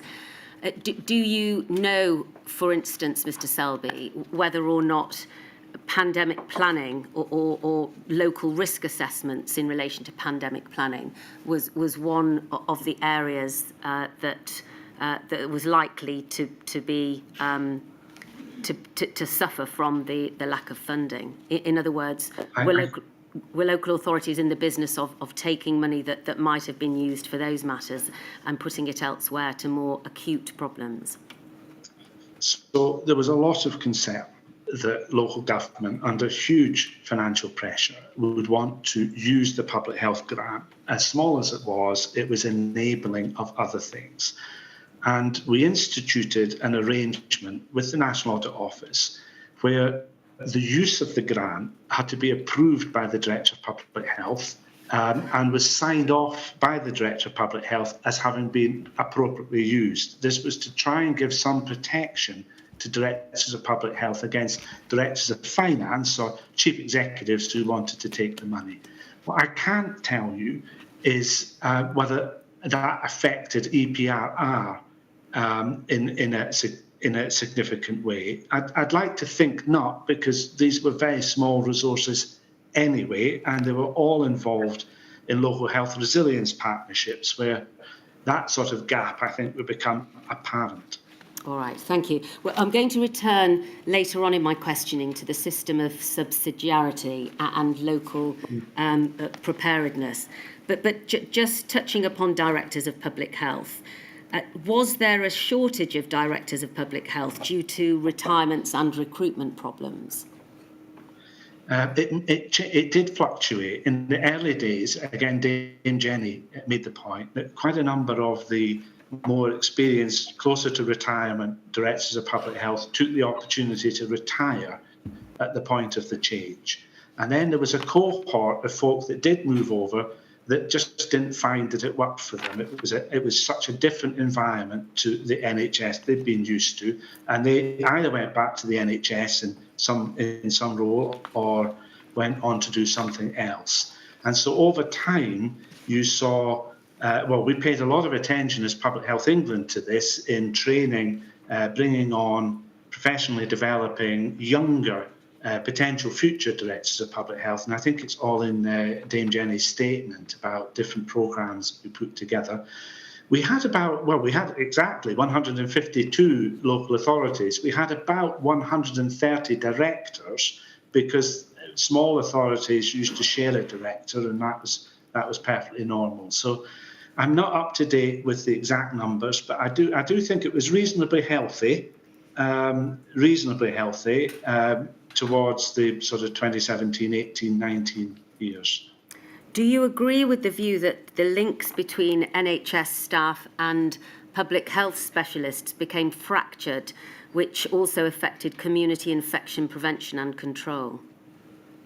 Yeah, I think it became more difficult. And one of my greatest regrets was that in strengthening the relationship between Public Health and Public Health England, but previously HPA and the local government, came at some expense of having removed that capability and that experience from the NHS, not just at PCT level, but at Strategic Health Authority or whatever the management arrangements were at that time.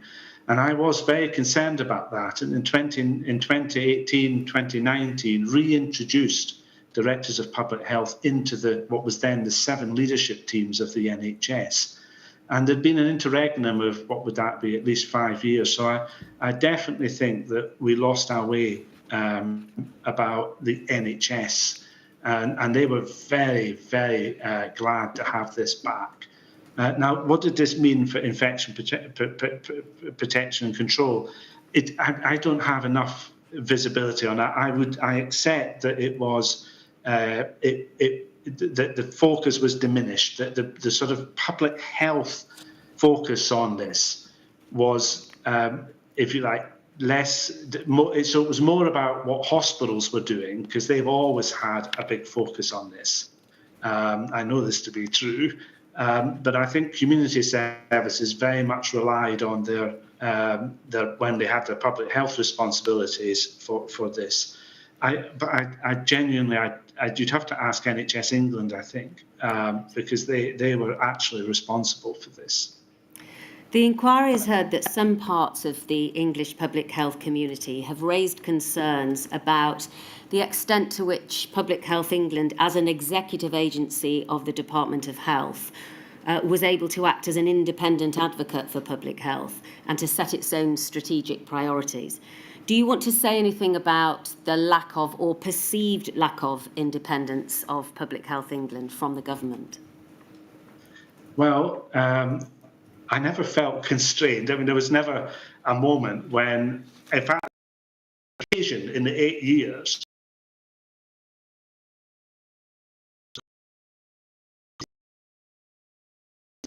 produced or published. We did negotiate about timing, and there were issues about, other things going on at the time, but there was never a moment, not one moment, where we were asked to, please don't say that, or can you take that out, or can you redact that? And in a sense, I mean, when you look at the media about Public Health England over the years, I don't think you'd have any doubt about our willingness to speak out.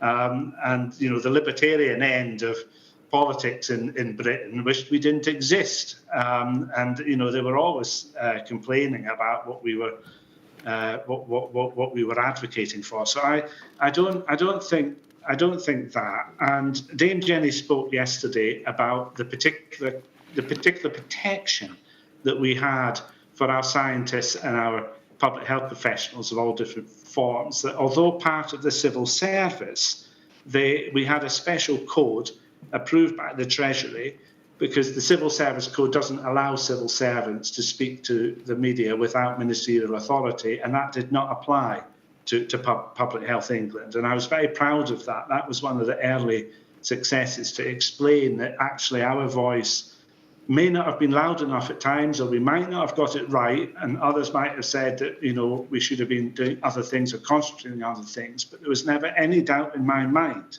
that we were. And I would have resigned unquestionably. It was absolutely the heartbeat. We were independent to science and evidence. We were not independent of government, and that is often misunderstood. There's not a national public health agency on the planet that is independent of its government, because you can't separate politics from public health. But independence to science and evidence, definitely. Right. With such a broad public health remit, how did Public Health England, under your stewardship as Chief Executive, decide which public health strategies to prioritise each year? So the heart of it was the global burden of disease, which was if you like, the health profile of the country, what was killing people, what was taking people away early in an avoidable way. And then Michael Marmot's work was hugely instrumental about, well, that might be what people are experiencing, but it doesn't tell you much about why or what you can do about it. So we try to balance across health improvement and health protection. You've heard from many that these are inseparable things. You can't have a protected population unless you have a healthy one. And so we set priorities balanced across the wider determinants with the biggest priorities. So, for example, we would tackle tobacco use, and we would tackle obesity. But we also had HIV and TB, the start to life. That was Michael Marmot's biggest advice to me, that we should focus on the beginning of life. So it was a combination of those two sources of the best public health evidence that's available that helped us to make these judgments. And we made those judgments with the Department of Health. You know, we didn't just say and publish them. So we negotiated. We spoke to NHS England. We spoke to partners, the third sector, and of course with ministers and with the chief medical officers. So the priorities were, if you like, agreed priorities, but those were the two sources for how we came about them. As you know, Matt Hancock gave evidence to the inquiry this morning. Although he wasn't asked about this in evidence, at paragraph 99 of his statement, he talks about the conglomeration of different public health issues within Public Health England. And in his view, it was a mistake to create Public Health England as a body responsible for tackling non-communicable public health like obesity, as well as communicable diseases and preparing for pandemics, because his view is that it was inevitable in those circumstances that the organisation, Public Health England, would spend more attention on tackling issues in front of it rather than worrying about the next pandemic. Do you agree that more attention of Public Health England was spent on tackling non-communicable public health issues rather than pandemic preparedness? So I've thought a lot about this, of course. I don't believe that. Our first priority, beginning and end, was health protection. That was our raison d'etre. It was what we did. It's 24 hours, 7 days a week, and you've got the data about the thousands and thousands of outbreaks of men and the sort of big events that happened over those years. And Jenny spoke about them, but I would have added others to them as well, that were managed by Public Health England Health Protection with partners, but very much with our expertise. At no point, not ever, did we compromise on that. I don't say that with hindsight. I say that with how could I describe it? That was our core purpose. But you cannot keep people safe unless you address the wider determinants. And you've had witness statements. I thought the one from Richard Horton was particularly good about how you can't tackle health protection without tackling health improvement and inequalities. And so there are many different ways in which you can organise to best effect, and different countries approach this in different ways. Some have separation. Most are moving towards integration, but it's not really that. For me, the question is, how do you deploy against the essential health functions set out by Geneva, which include all these different areas, in your context, in the way where you can get the best from that investment? There's not an answer that says, and it is this. But I do not agree with the prior Secretary of State that you can separate these. You have to find a way of bringing them together. That may be organisationally, or there might be other ways in which that might be done. But you can't, frankly, I'm going on too much. Mr. Selbie, sorry to interrupt. Could you also try and speak a bit slower? Don't worry, you're not the first witness to speak too quickly. We've all done it. So if you could just try, I know it's difficult, but... Thank you, Madam. I'm so sorry. And normally I speak very slowly, so it's just... forgive me, I will try. I think I may be getting you a little bit animated, Mr. Selbie, so it's probably... Yes, I shall turn it down. I want to move on, please, to ask you about Public Health England's responsibilities for preparing for and responding to pandemics, and remind you of what you say at paragraph 46 of your witness statement.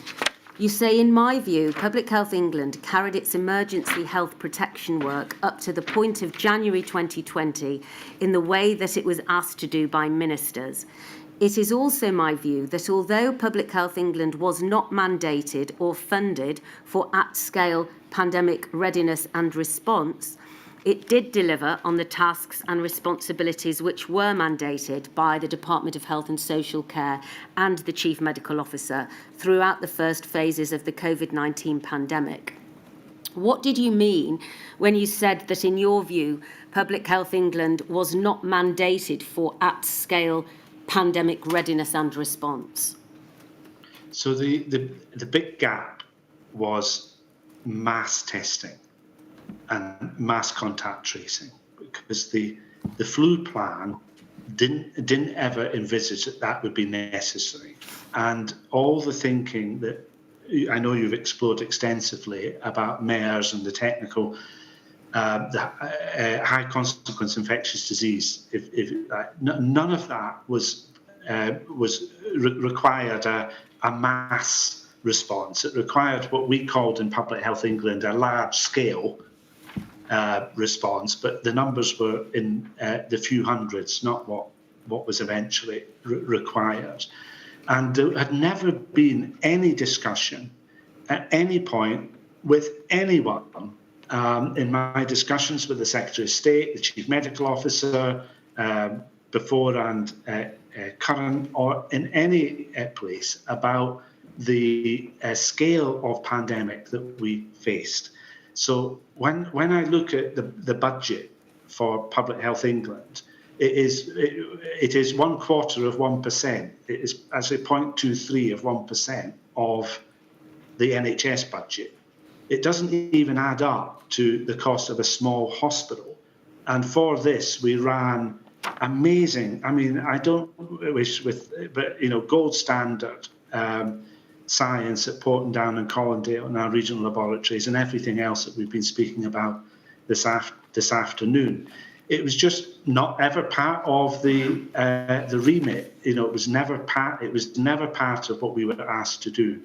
My reflection about and I know it's module 2, is that notwithstanding that, I'm intensely proud of what Public Health England were able to do in those first few months, because everybody had to pull together. And one of the benefits of Public Health England was that we had scale and allowed us to basically draw on everyone to come together. Have I answered your question? Please do come back. I may not have. I think you have to a certain extent. I want to ask you some questions about the UK influenza pandemic preparedness strategy of 2011, about which I know you will be familiar, because whilst Public Health England may not have had any mandate from the DHSC in relation to mass testing or contact tracing, and indeed there's no provision in that strategy for those levels of preparedness. The inquiry has heard from several witnesses, including Mr. Hancock this morning, that one of the major flaws in that strategy was the doctrine that lay behind it, that it was based on a premise that it would not be possible to halt the pandemic, and that the plan was really a clean-up plan rather than a plan to prevent the spread. Do you agree, firstly, that was a major flaw in the plan, in the strategy? I'm not really qualified to say about what the doctrine might have been, because I would have looked to medical scientific colleagues to be able to respond to that. What I would say is that, and I agreed with Dame Jenny on this, that it was entirely sensible for the country to have an influenza pandemic plan, even if that's not what we then faced. It would have been negligent not to have had such a plan. And pretty much every country, I think, would agree with that. But I never thought into, well, what happened? How do you prevent that? How do you prevent such a thing happening, and it's definitely for discussion. All right, but the assumption that lay behind the strategy was that 50% of the population may well be infected. If one takes that assumption, what was Public Health England's responsibility in terms of the assumption that lay behind the strategy? What plans and preparations and assessments was Public Health England expected to do? So our plan was, in the first phases, was the detection and the assessment phases. So first of all, I do recognise the numbers. So our responsibility was to know what was coming through the surveillance systems that we had, and then to develop the assay, the test necessary, adapt if necessary, and then roll that out to laboratories, principally in the NHS. Again, something we might want to explore, but in my statement, and I think in Dame Jenny's, about the difference between public health microbiology and diagnostic microbiology, which is often misunderstood. And so our role, in addition to EPRR, of course, and supporting the whole the country with guidance and necessary sort of public health advice, was essentially in, first of all, knowing what was coming towards us, and then being able to get a test out to the NHS so that they could do the diagnostics. And was Public Health England in a position from 2011, when this strategy was in place, to ensure the capacity for testing up to 50% of the population, if this indeed took place? No, because you wouldn't. But my understanding is you wouldn't be testing 50% of the population. You would be testing for surveillance and research purposes. You would be testing just to know what was happening, and you would be doing ongoing surveillance to be looking for any changes in the virus. Yes. So if emphatically it wasn't what we then faced, but was that clear enough? Yes, and so is it your evidence, Mr. Selbie, that in terms of the assumptions as set out in the strategy, Public Health England would have been in a position to provide that level of testing if the assumption that was set out in the strategy had come to fruition? I sincerely believe that. Do you agree that it was another flaw to the plan, that it only dealt with influenza, and despite there being a line within the strategy suggesting that the plan had to be flexible, that in fact there was no advice as to how that flexibility should be practically employed, and that a better plan would have been a generic respiratory plan? I do. All right. Finally, were you aware that during the course of the period of time that passed between 2011 and the onset of the COVID pandemic, that this plan was never updated? Were you aware of that at the time? No, it didn't really get past my consciousness. I know you heard yesterday about NIRP. Yes. Which was and that was constantly updated, and that was, if you like, our agnostic response plan, which by 2016 incorporated CONOPS, which I know you talked about yesterday, and was developed every year, refreshed every year from lessons learned exercises, all sorts of events that had happened. And we had assurance processes that I think were very good, and were then sent up for external assurance to the Department of Health. But the actual flu plan, no. That never, it wasn't conscious on my conscience. No. Is it right that the All Threats Plan NIRP had been exercised and updated from time to time, but the Pandemic Influenza Response Plan set out in 2014 had not been updated since that was first published, as set out by Dame Jenny yesterday? Do you agree? Yes, I recognise that. My point is that the NIRP was the operational plan that we could apply did in many sorts of different scenarios.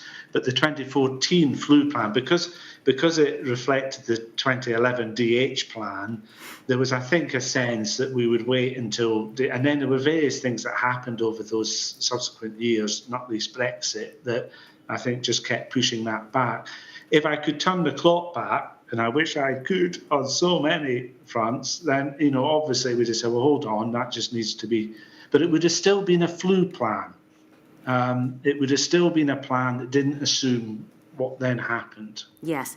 You will be aware that we established yesterday with Dame Jenny that the flu plan was out of date in several respects, not only in relation to the structures within Public Health England, which had changed between 2014 and the onset of COVID, but also the wrong description of the Threats Committee, which itself was abolished by 2019. Are you concerned, Mr. Selbie, that there was in place during your watch an important plan that was not updated in any respect over the 6 years between its inception and the COVID pandemic hitting? Yes, of course, I'm accountable for that. All right, thank you. I'd like to move on now to look at some minutes from an oversight meeting which took place in October of 2017. They are at 179643, please. And can we go to the entry at 17126? Which I think is at page 5. This is the PHE Emergency Response and EPRR Oversight Group. And at 17126, we can see this, that the group discussed the plans and raised several comments regarding the coordination with NHS plans. And it was noted that engagement with NHS England was critical as they would be responsible for the patient pathway. And these were also an issue with private laboratory. There was also an issue with private laboratory testing where PHE is not notified of results. And then if we can go, please, a little further down to 127 and 128. It was queried how the plan fitted in with the work undertaken with the HCID programme. Somebody noted that further discussions with someone else and Mike Jacobs of the NHS are needed urgently to ensure this plan fits with the HCID work, to ensure there is no contradiction in plans. And the meeting agreed the plan could be published as an internal draft to staff with the caveat that the document is interim and not to be shared outside of the organisation. DT to link with GD regarding wording for the draft release of the document to ensure staff are aware of its status. Now, I hope that you were able to follow that, Mr. Selbie. This is a discussion of a group in relation to the MERS plan, wasn't it? Right, that's what I wanted just to clarify. Okay, and I want to just explore with you the fact that these notes suggest that as of October 2017, this plan wasn't finalised because there were some outstanding queries about how the plan fitted in with work undertaken by the HCID programme. Are you able to help us with what those concerns were, looking at these notes now? I'm afraid not. I imagine JH is Jenny Harris, and of course Mike Jacobs was the lead clinician for the HCID centre at the Royal Free, and was very involved. We were all very involved with each other over the Ebola outbreak, and so my sense of what you're saying is that there was a natural, we need to get this together, we need to make sure that it's coordinated, that people, that there's alignment. I believe it did actually work out because we used it in 2018 for the MERS case, and we used it subsequently for other, monkeypox being the one that I can most remember. But I can't remember the detail of at that time what the concern might be.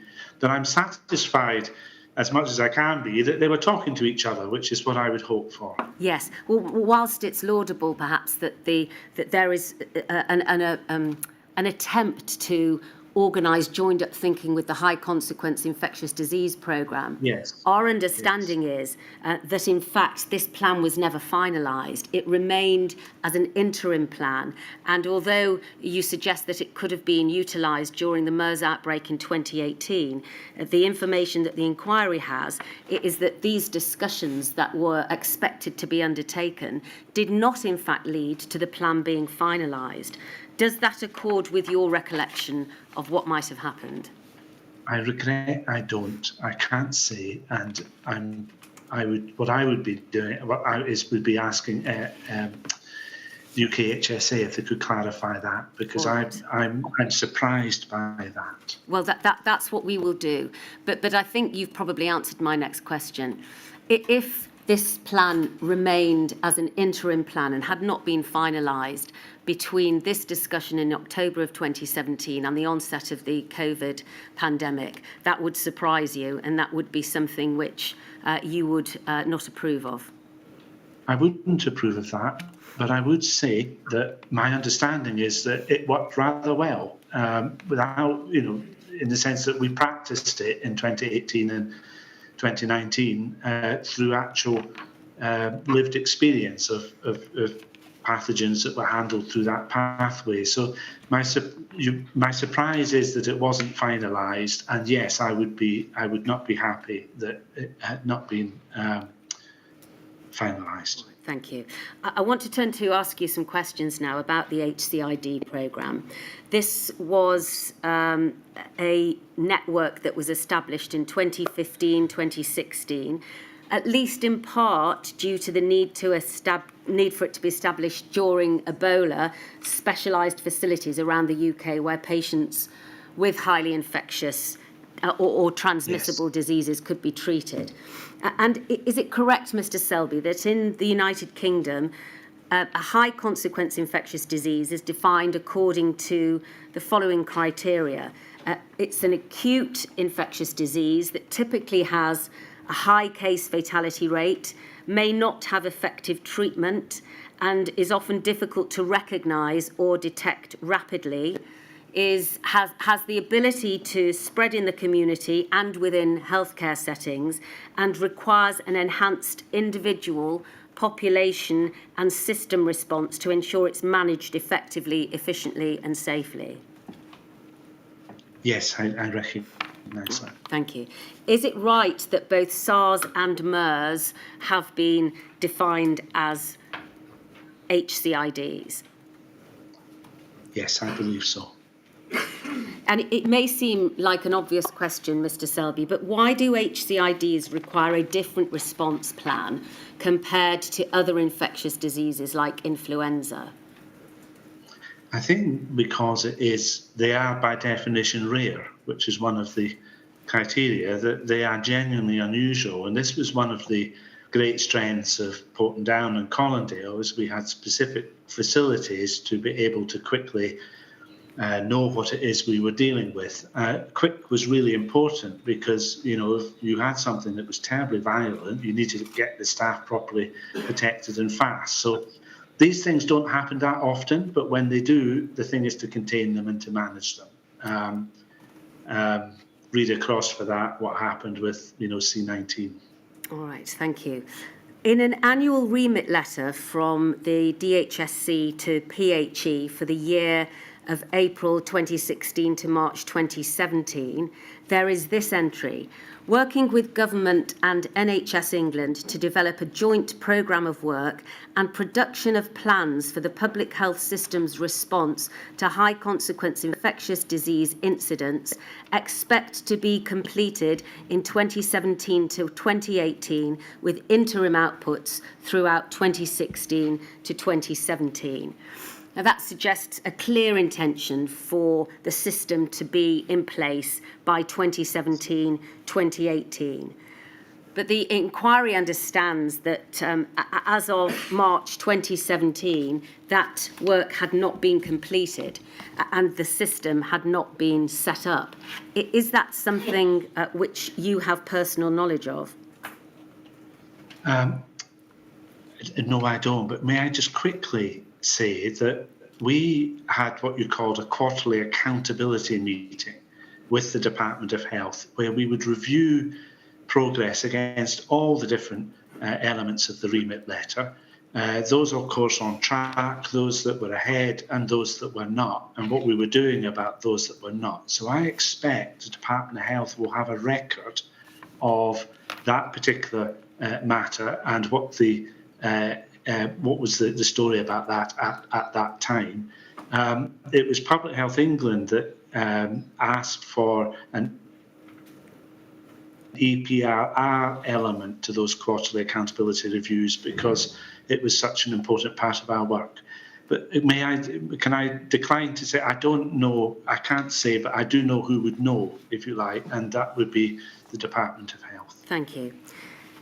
Exercise Broad Street, which took place in January of 2018, was an exercise sponsored by the HCID Programme Board.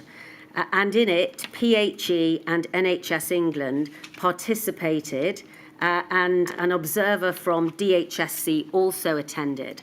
It was a discussion-based exercise conducted at PHE Colindale in London to consider the future definitive HCID service in England and the challenges that an HCID incident could present professional partners with.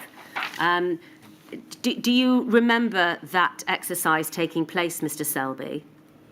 Well, only because I've read about it in the evidence pack, but I wasn't personally involved at that time. You will have read then that one of the concerns raised during the exercise was that the total turnaround time for getting a diagnosis was 24 hours, which was considered to be too long, and the aim was to try and reduce that time to below 6 hours, which would improve the efficiency and cost effectiveness of the service.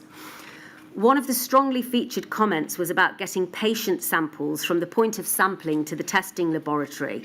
And at that time, it required a courier service which was neither optimal nor consistent across England. And one delegate, you will have read, was quoted as saying, "We recognised this for years. We need a common courier system that has capacity." A preference was also expressed for near-patient sample testing because multiple sample testing locations could reduce transport time, thereby reducing total diagnostic turnaround times. And it was suggested that transferring samples to PHE Porton may not be optimal due to its geographical location, and that a northern and southern hub would be a more viable option. Yes.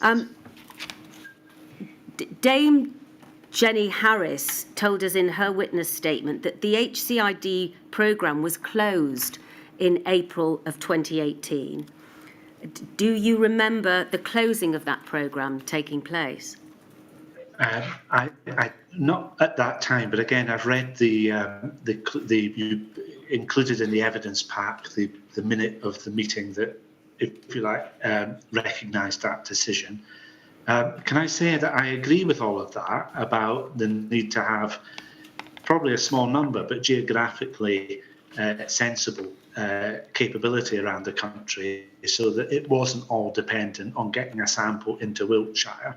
I do know, as you know, that we do have these laboratories in, I'll get it wrong, but Manchester, Bristol, Birmingham, but anyway, and memory tests, but it's 3 or 4 with 4 centres, I think. That Yes. capability. I'm sure with that. I knew about the number, just about where they in Cambridge as well. And I'm very surprised. It would take 24 these days. It would take 24 hours to do anything of that nature. Well, what I want to ask you about, Mr. Selbie, is what happened to this particular issue, as well as other matters that were raised during the course of the programme about community sampling and diagnostic testing and guidance when the programme was shut down.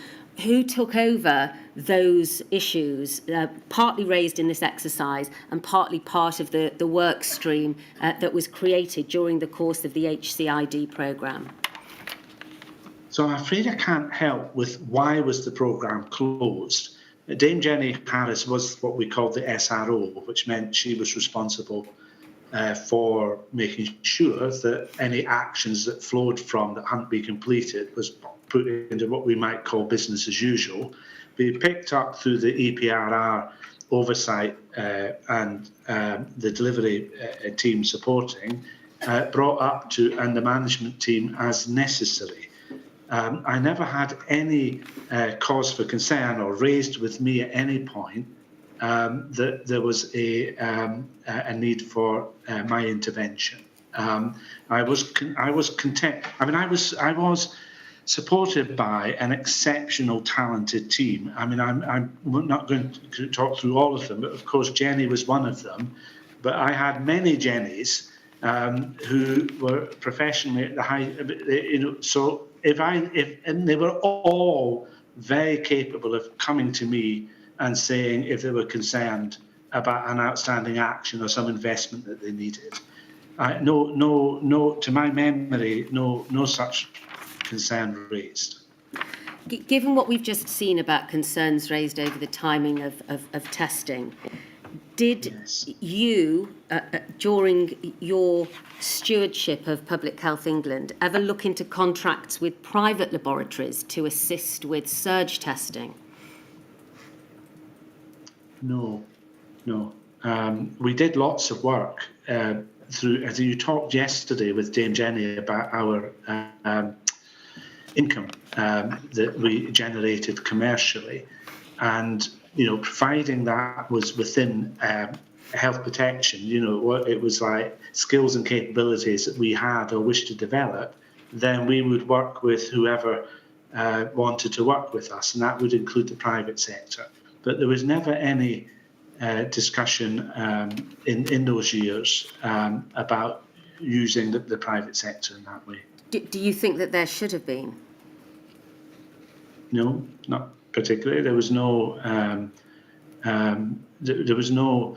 I mean, Public Health England didn't regulate or accredit or in any way constrain the private sector or any academic provider of laboratory science from doing what they wish to do, providing they could meet the standards set by the Health and Safety Executive.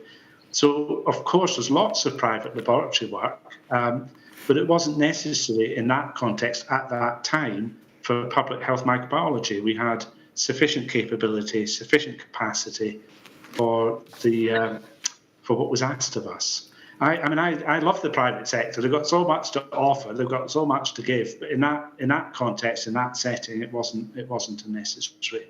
It wasn't necessary. But looking at the PHE pandemic flu strategy of 2014 and the UK pandemic flu strategy of 2011, wasn't it obvious that a huge expansion of testing would have been necessary if that had come to fruition, and that the existing capability that Public Health England had over those years was not sufficiently scalable?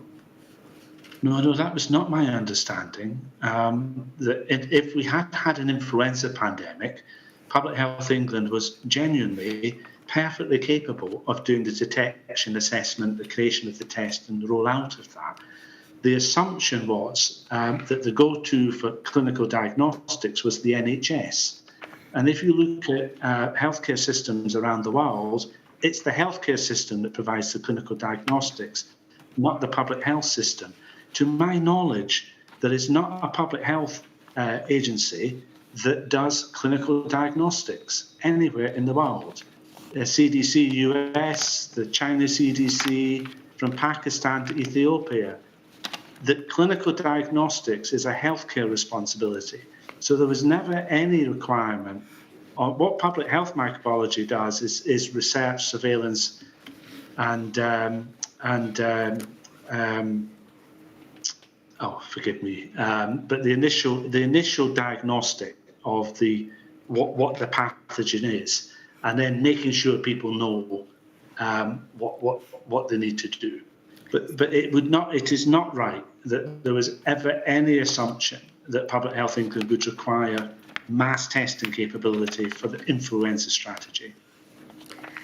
I want to Sorry, it was reference capability that I was searching for. reference capability. Thank you. Reference, surveillance and research. Yes. Moving back, please, to the system of subsidiarity. What were Public Health England's responsibilities so far as local risk assessment and local pandemic planning were concerned? Well, this was principally through something created. Again, I'll try and be brief. The local health resilience partnerships created in 2013, which were a creature based on local resilience forums that had proceeded for quite large geographical areas, and they covered the same areas that the police and the fire service and others covered. But there's lots and lots of partners in health, as you have gathered. So the local health resilience partnership was a way of focalising that at a local level. And that was jointly chaired between a local authority within the area, so Director of Public Health, and NHS England. Public Health England advised, attended where possible, but essentially local risk assessment and the management of and response was through the local health resilience partnerships. I'm trying to remember my acronyms. And there was a very powerful contribution from Public Health England about expertise and the sharing of sort of good practice and so on. But that was handled locally between the NHS and local government. So would Public Health England provide expertise to the local resilience forums or the local authorities in terms of their own assessment locally of pandemic risks and that sort of thing? Yes. And in 2018, we produced, with the Association of Directors of Public Health, good practice guidance jointly for local authorities and the NHS. Did Public Health England ever assess whether or not the local resilience forums or the local authorities were themselves performing acceptable risk assessments and had in place adequate and responsible plans for a pandemic hitting? Yes, we did, and we were asked to do that by the Health Select Committee. I mentioned this earlier, and so we were, if you like, detailed by the Department of Health to undertake such an exercise. It was quite sensitive because local government are not national government. They are government in their own right, and they're quite protective of who comes along and audits what it is they're doing. So it took us a short while, but we did agree an exercise with local government and with the NHS, which was completed in 2016. It was anonymised for the purposes of the what got published, but everybody got to see their own results. And then there was discussion that went on between the centre or the region of Public Health England, the local area team, or whatever they were called at the time in the NHS, and with local government. That was published by the Health Select Committee, I think in 2018. There was a plan to refresh that assessment in 2020, which then never happened because of COVID. And did the pandemic preparedness and planning that fell to local authorities include plans for social care? Yes, well, local government are largely responsible for social care. And so, yes. To the extent that they did, I don't, I can almost imagine what you're going to ask me next. Well, I'd like to put to you something which Matt Hancock told the inquiry this morning, which was when the pandemic struck, he was told that local authorities were required to have pandemic preparedness plans. And when he asked to see them, his Minister for Social Care found out that there were only 2 local authorities which had reported to have these plans in place, which he considered to be wholly inadequate. I'd just like your reflection on that evidence. Well, so would I, if that was the actual case. But I've just said, in 2016, we assured that these local health resilience partnerships, all 36 of them, had plans that they were assessed against, I think, 13 criteria. I can't tell you if social care was one of them, but they were then, if you like, peer-reviewed, they were externally assured, and they were published and followed through. I think but I didn't listen to the Secretary of State this morning, the former Secretary of State, but I would definitely concur that social care was just not on our radar, and there's no getting away from that. To what extent did Public Health England engage with other public health agencies in the devolved nations? Oh, regularly. We had very regular contact. We had networks for health protection. So I had Professor Sir Paul Cosford, who late died of very profoundly senior and much loved Director of Health Protection, and he would coordinate the colleagues in the Four Nations. We talked about lots of other things. I went personally to Cardiff and Edinburgh and Belfast on quite a regular basis, and we basically cared for each other. There was no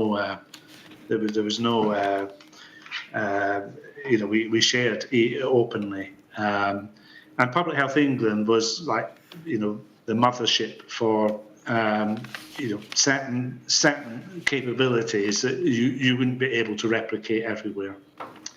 Very available to the Four Nations. I want to turn now to ask you about public health resilience and health inequalities. And you've already made reference to Professor Sir Michael Marmot, who, as you probably know, has given evidence to this inquiry together with Professor Claire Bamborough on the issue of health inequalities. The inquiry has also received, as you know, a statement from the Editor-in-Chief of The Lancet, Richard Horton, who talks in his witness statement of the fact that the science that has guided government responses has come mostly from infectious disease specialists and epidemic modellers who understandably frame the health emergency in terms of their two disciplines. But he talks about the fact that what happened with COVID was not really a pandemic, but was twin epidemics clustered together because COVID-19 itself was very challenging, but when you take that into account in terms of the state of the health of the nation, then that made it even more difficult to cope with. Do you agree with that? I do.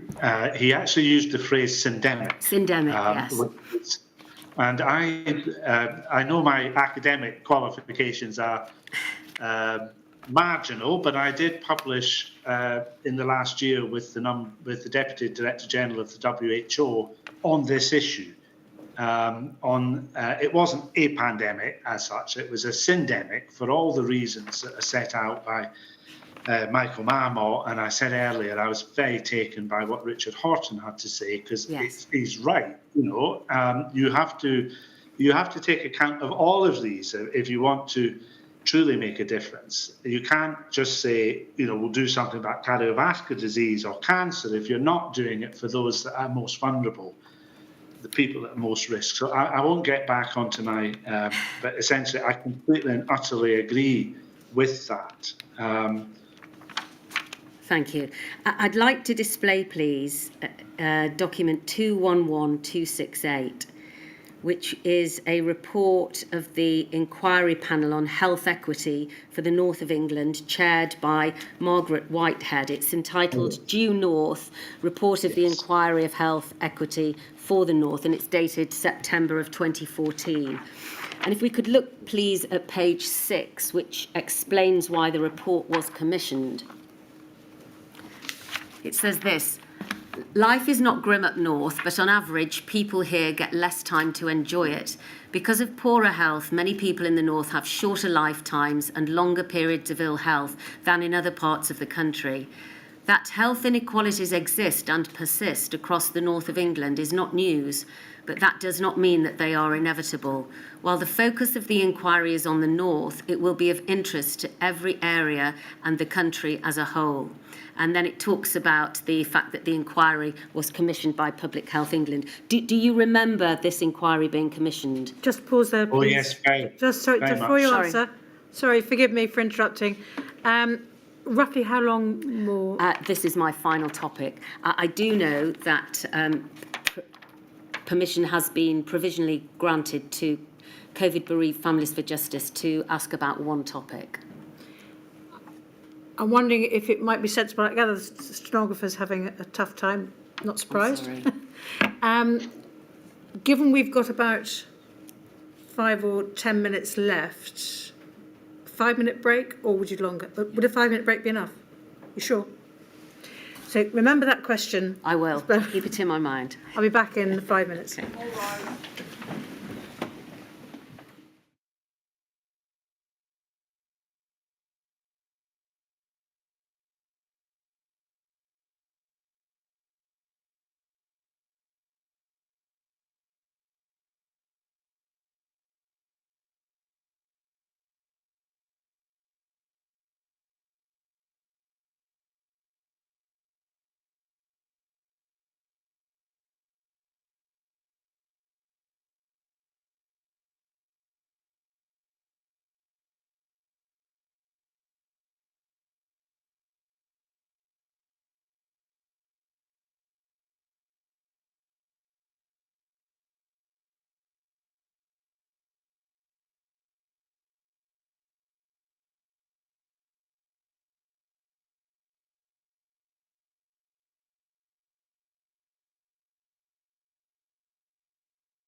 waiting. Mr. Selbie, can you see and hear me again? Yes, I can. Oh, I think there's a slight delay between the picture that we have of you and the sound, but I'm going to carry on because I only have so few questions left now. I think it might have caught up now in any event. Could we display page 30, please, of this report, which I hope will show us two maps of the life expectancy amongst males and females by local authority between 2009 and 2012. Females on the left, males on the right, and we can see that the red areas show the lowest life expectancy on both maps, and they are pretty much mirrored one to the other. Yes. The actual findings as to the causes of health authorities are at page 74. Can we have a look at that, please?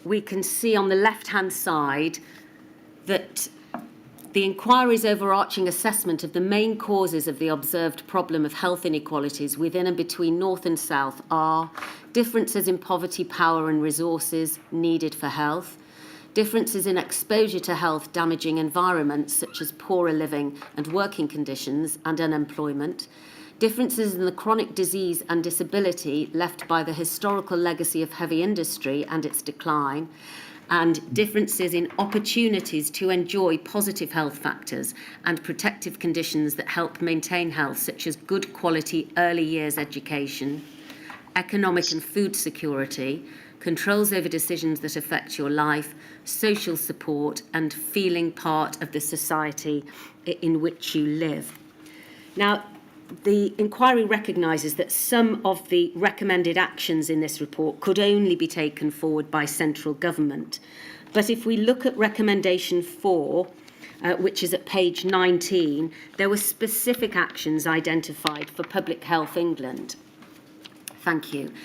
To conduct a cumulative assessment of the impact of welfare reforms and cuts to local and national public services, to support local authorities to produce a health inequalities risk mitigation strategy, to help to establish a cross-departmental system of health impact assessment, to support the involvement of health and wellbeing boards and public health teams in the governance of local enterprise partnerships and combined authorities, to contribute to a review of current systems for the central allocation of public resources to local areas, to support the development of a network of health and wellbeing boards across the north of England with a special focus on health equity, and to collaborate on the development of a charter to protect the rights of children.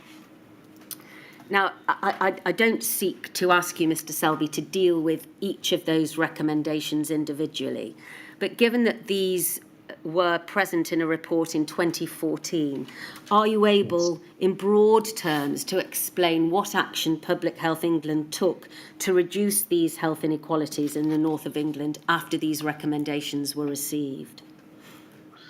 Thank you. This is one of actually a number of reports signed by Public Health England Direct looking at the health of the nation. And the issue about the north is not that it possesses. It's about intensity. There are inequalities everywhere, but the intensity is greater. So I remember very well, it does feel like a long time ago, but that we had regional response because we had the regional director for the north who worked with Margaret and local authorities who had a lot of the influence here with the city, about Andy Burnham in particular for Manchester, but there were other mayors, Liverpool, that we were speaking to about the sort of expert advice and support that Public Health can provide. This is ultimately an issue of resources. We were not able to make the sort of investments happen that would make the biggest difference here. It's evident that these inequalities remain as tough and maybe widening if Professor Marmot is right about this. Public Health England was not in a position to direct resources, but we were in a position to highlight and make transparent, if you like, bring visibility to this, and about the actions that might make the greatest difference. And Jen, I'm trying very hard not to rumble along, but we did produce all sorts of evidence about what would make the biggest difference for those that were in these circumstances that Margaret Whitehead describes. Thank you. I think I know the answer to this question, but do you agree with Professors Marmot and Bamborough that over the course of the 10 years preceding the COVID pandemic, that life expectancy, and in particular healthy life expectancy, worsened for those who were living in poverty? I think that's a very reasonable position. And so during the life of Public Health England, do you believe that it succeeded in its mission to reduce health inequalities? Evidently not. But what we did do was, as they make it transparent, bring it into consciousness. We produced evidence, reviews, we gave advice, we tried to get government to focus on the things that would make the biggest difference. We made good progress in certain areas like TB and HIV and Hep C. We made less good progress in areas like childhood obesity, but it wasn't for the want of Public Health England. We made advice available on all sorts of areas that this report speaks to, including air quality and gambling and pretty much everything in between. But in my witness statement, I make the point that politics and public health are inseparable, that you simply can't get these sorts of things addressed without political commitment, not just about money, but about the commitment to do difficult. And difficult is difficult for governments. It's been particularly difficult for this government. And we've seen, so I would say, evidently, inequalities have not improved, and therefore we have not succeeded in our mission. But I would not accept that it wasn't for want of trying and for drawing out the evidence about if you did this, you could expect to see this impact. And finally, people publish things, they say things, they go out and they say what they care about. But these days, I'm not interested in that. I'm interested in show me your budget and then I'll know what you care about. Don't show me your strategy and don't tell me that you care about health improvement in inequalities. Show me your budget and then I'll know whether you do. And I'm afraid that I would say that there has not been a sufficient interest and focus because the spending does not reflect that. Thank you, Mr. Selbie. My lady, that completes my questioning, and subject to my lady confirming that COVID bereaved Families for Justice do have permission to ask a question around the Chief Nursing Officers meeting of October 2014, then I will hand over to Miss Munro, King's Counsel. Ms Munro.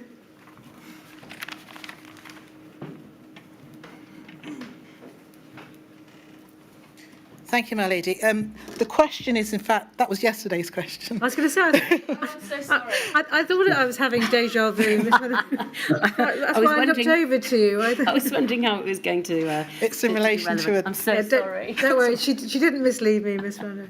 Thank you. Mr. Selbie, can you hear and see me? Yes, I can, Ms Munro. Thank you very much. I ask questions on behalf of COVID bereaved Families for Justice throughout the country. It is in relation to a document that you have already been referred to today, the MERS plan. I wonder if we could have that on the screen, please. It's INQ 000179069.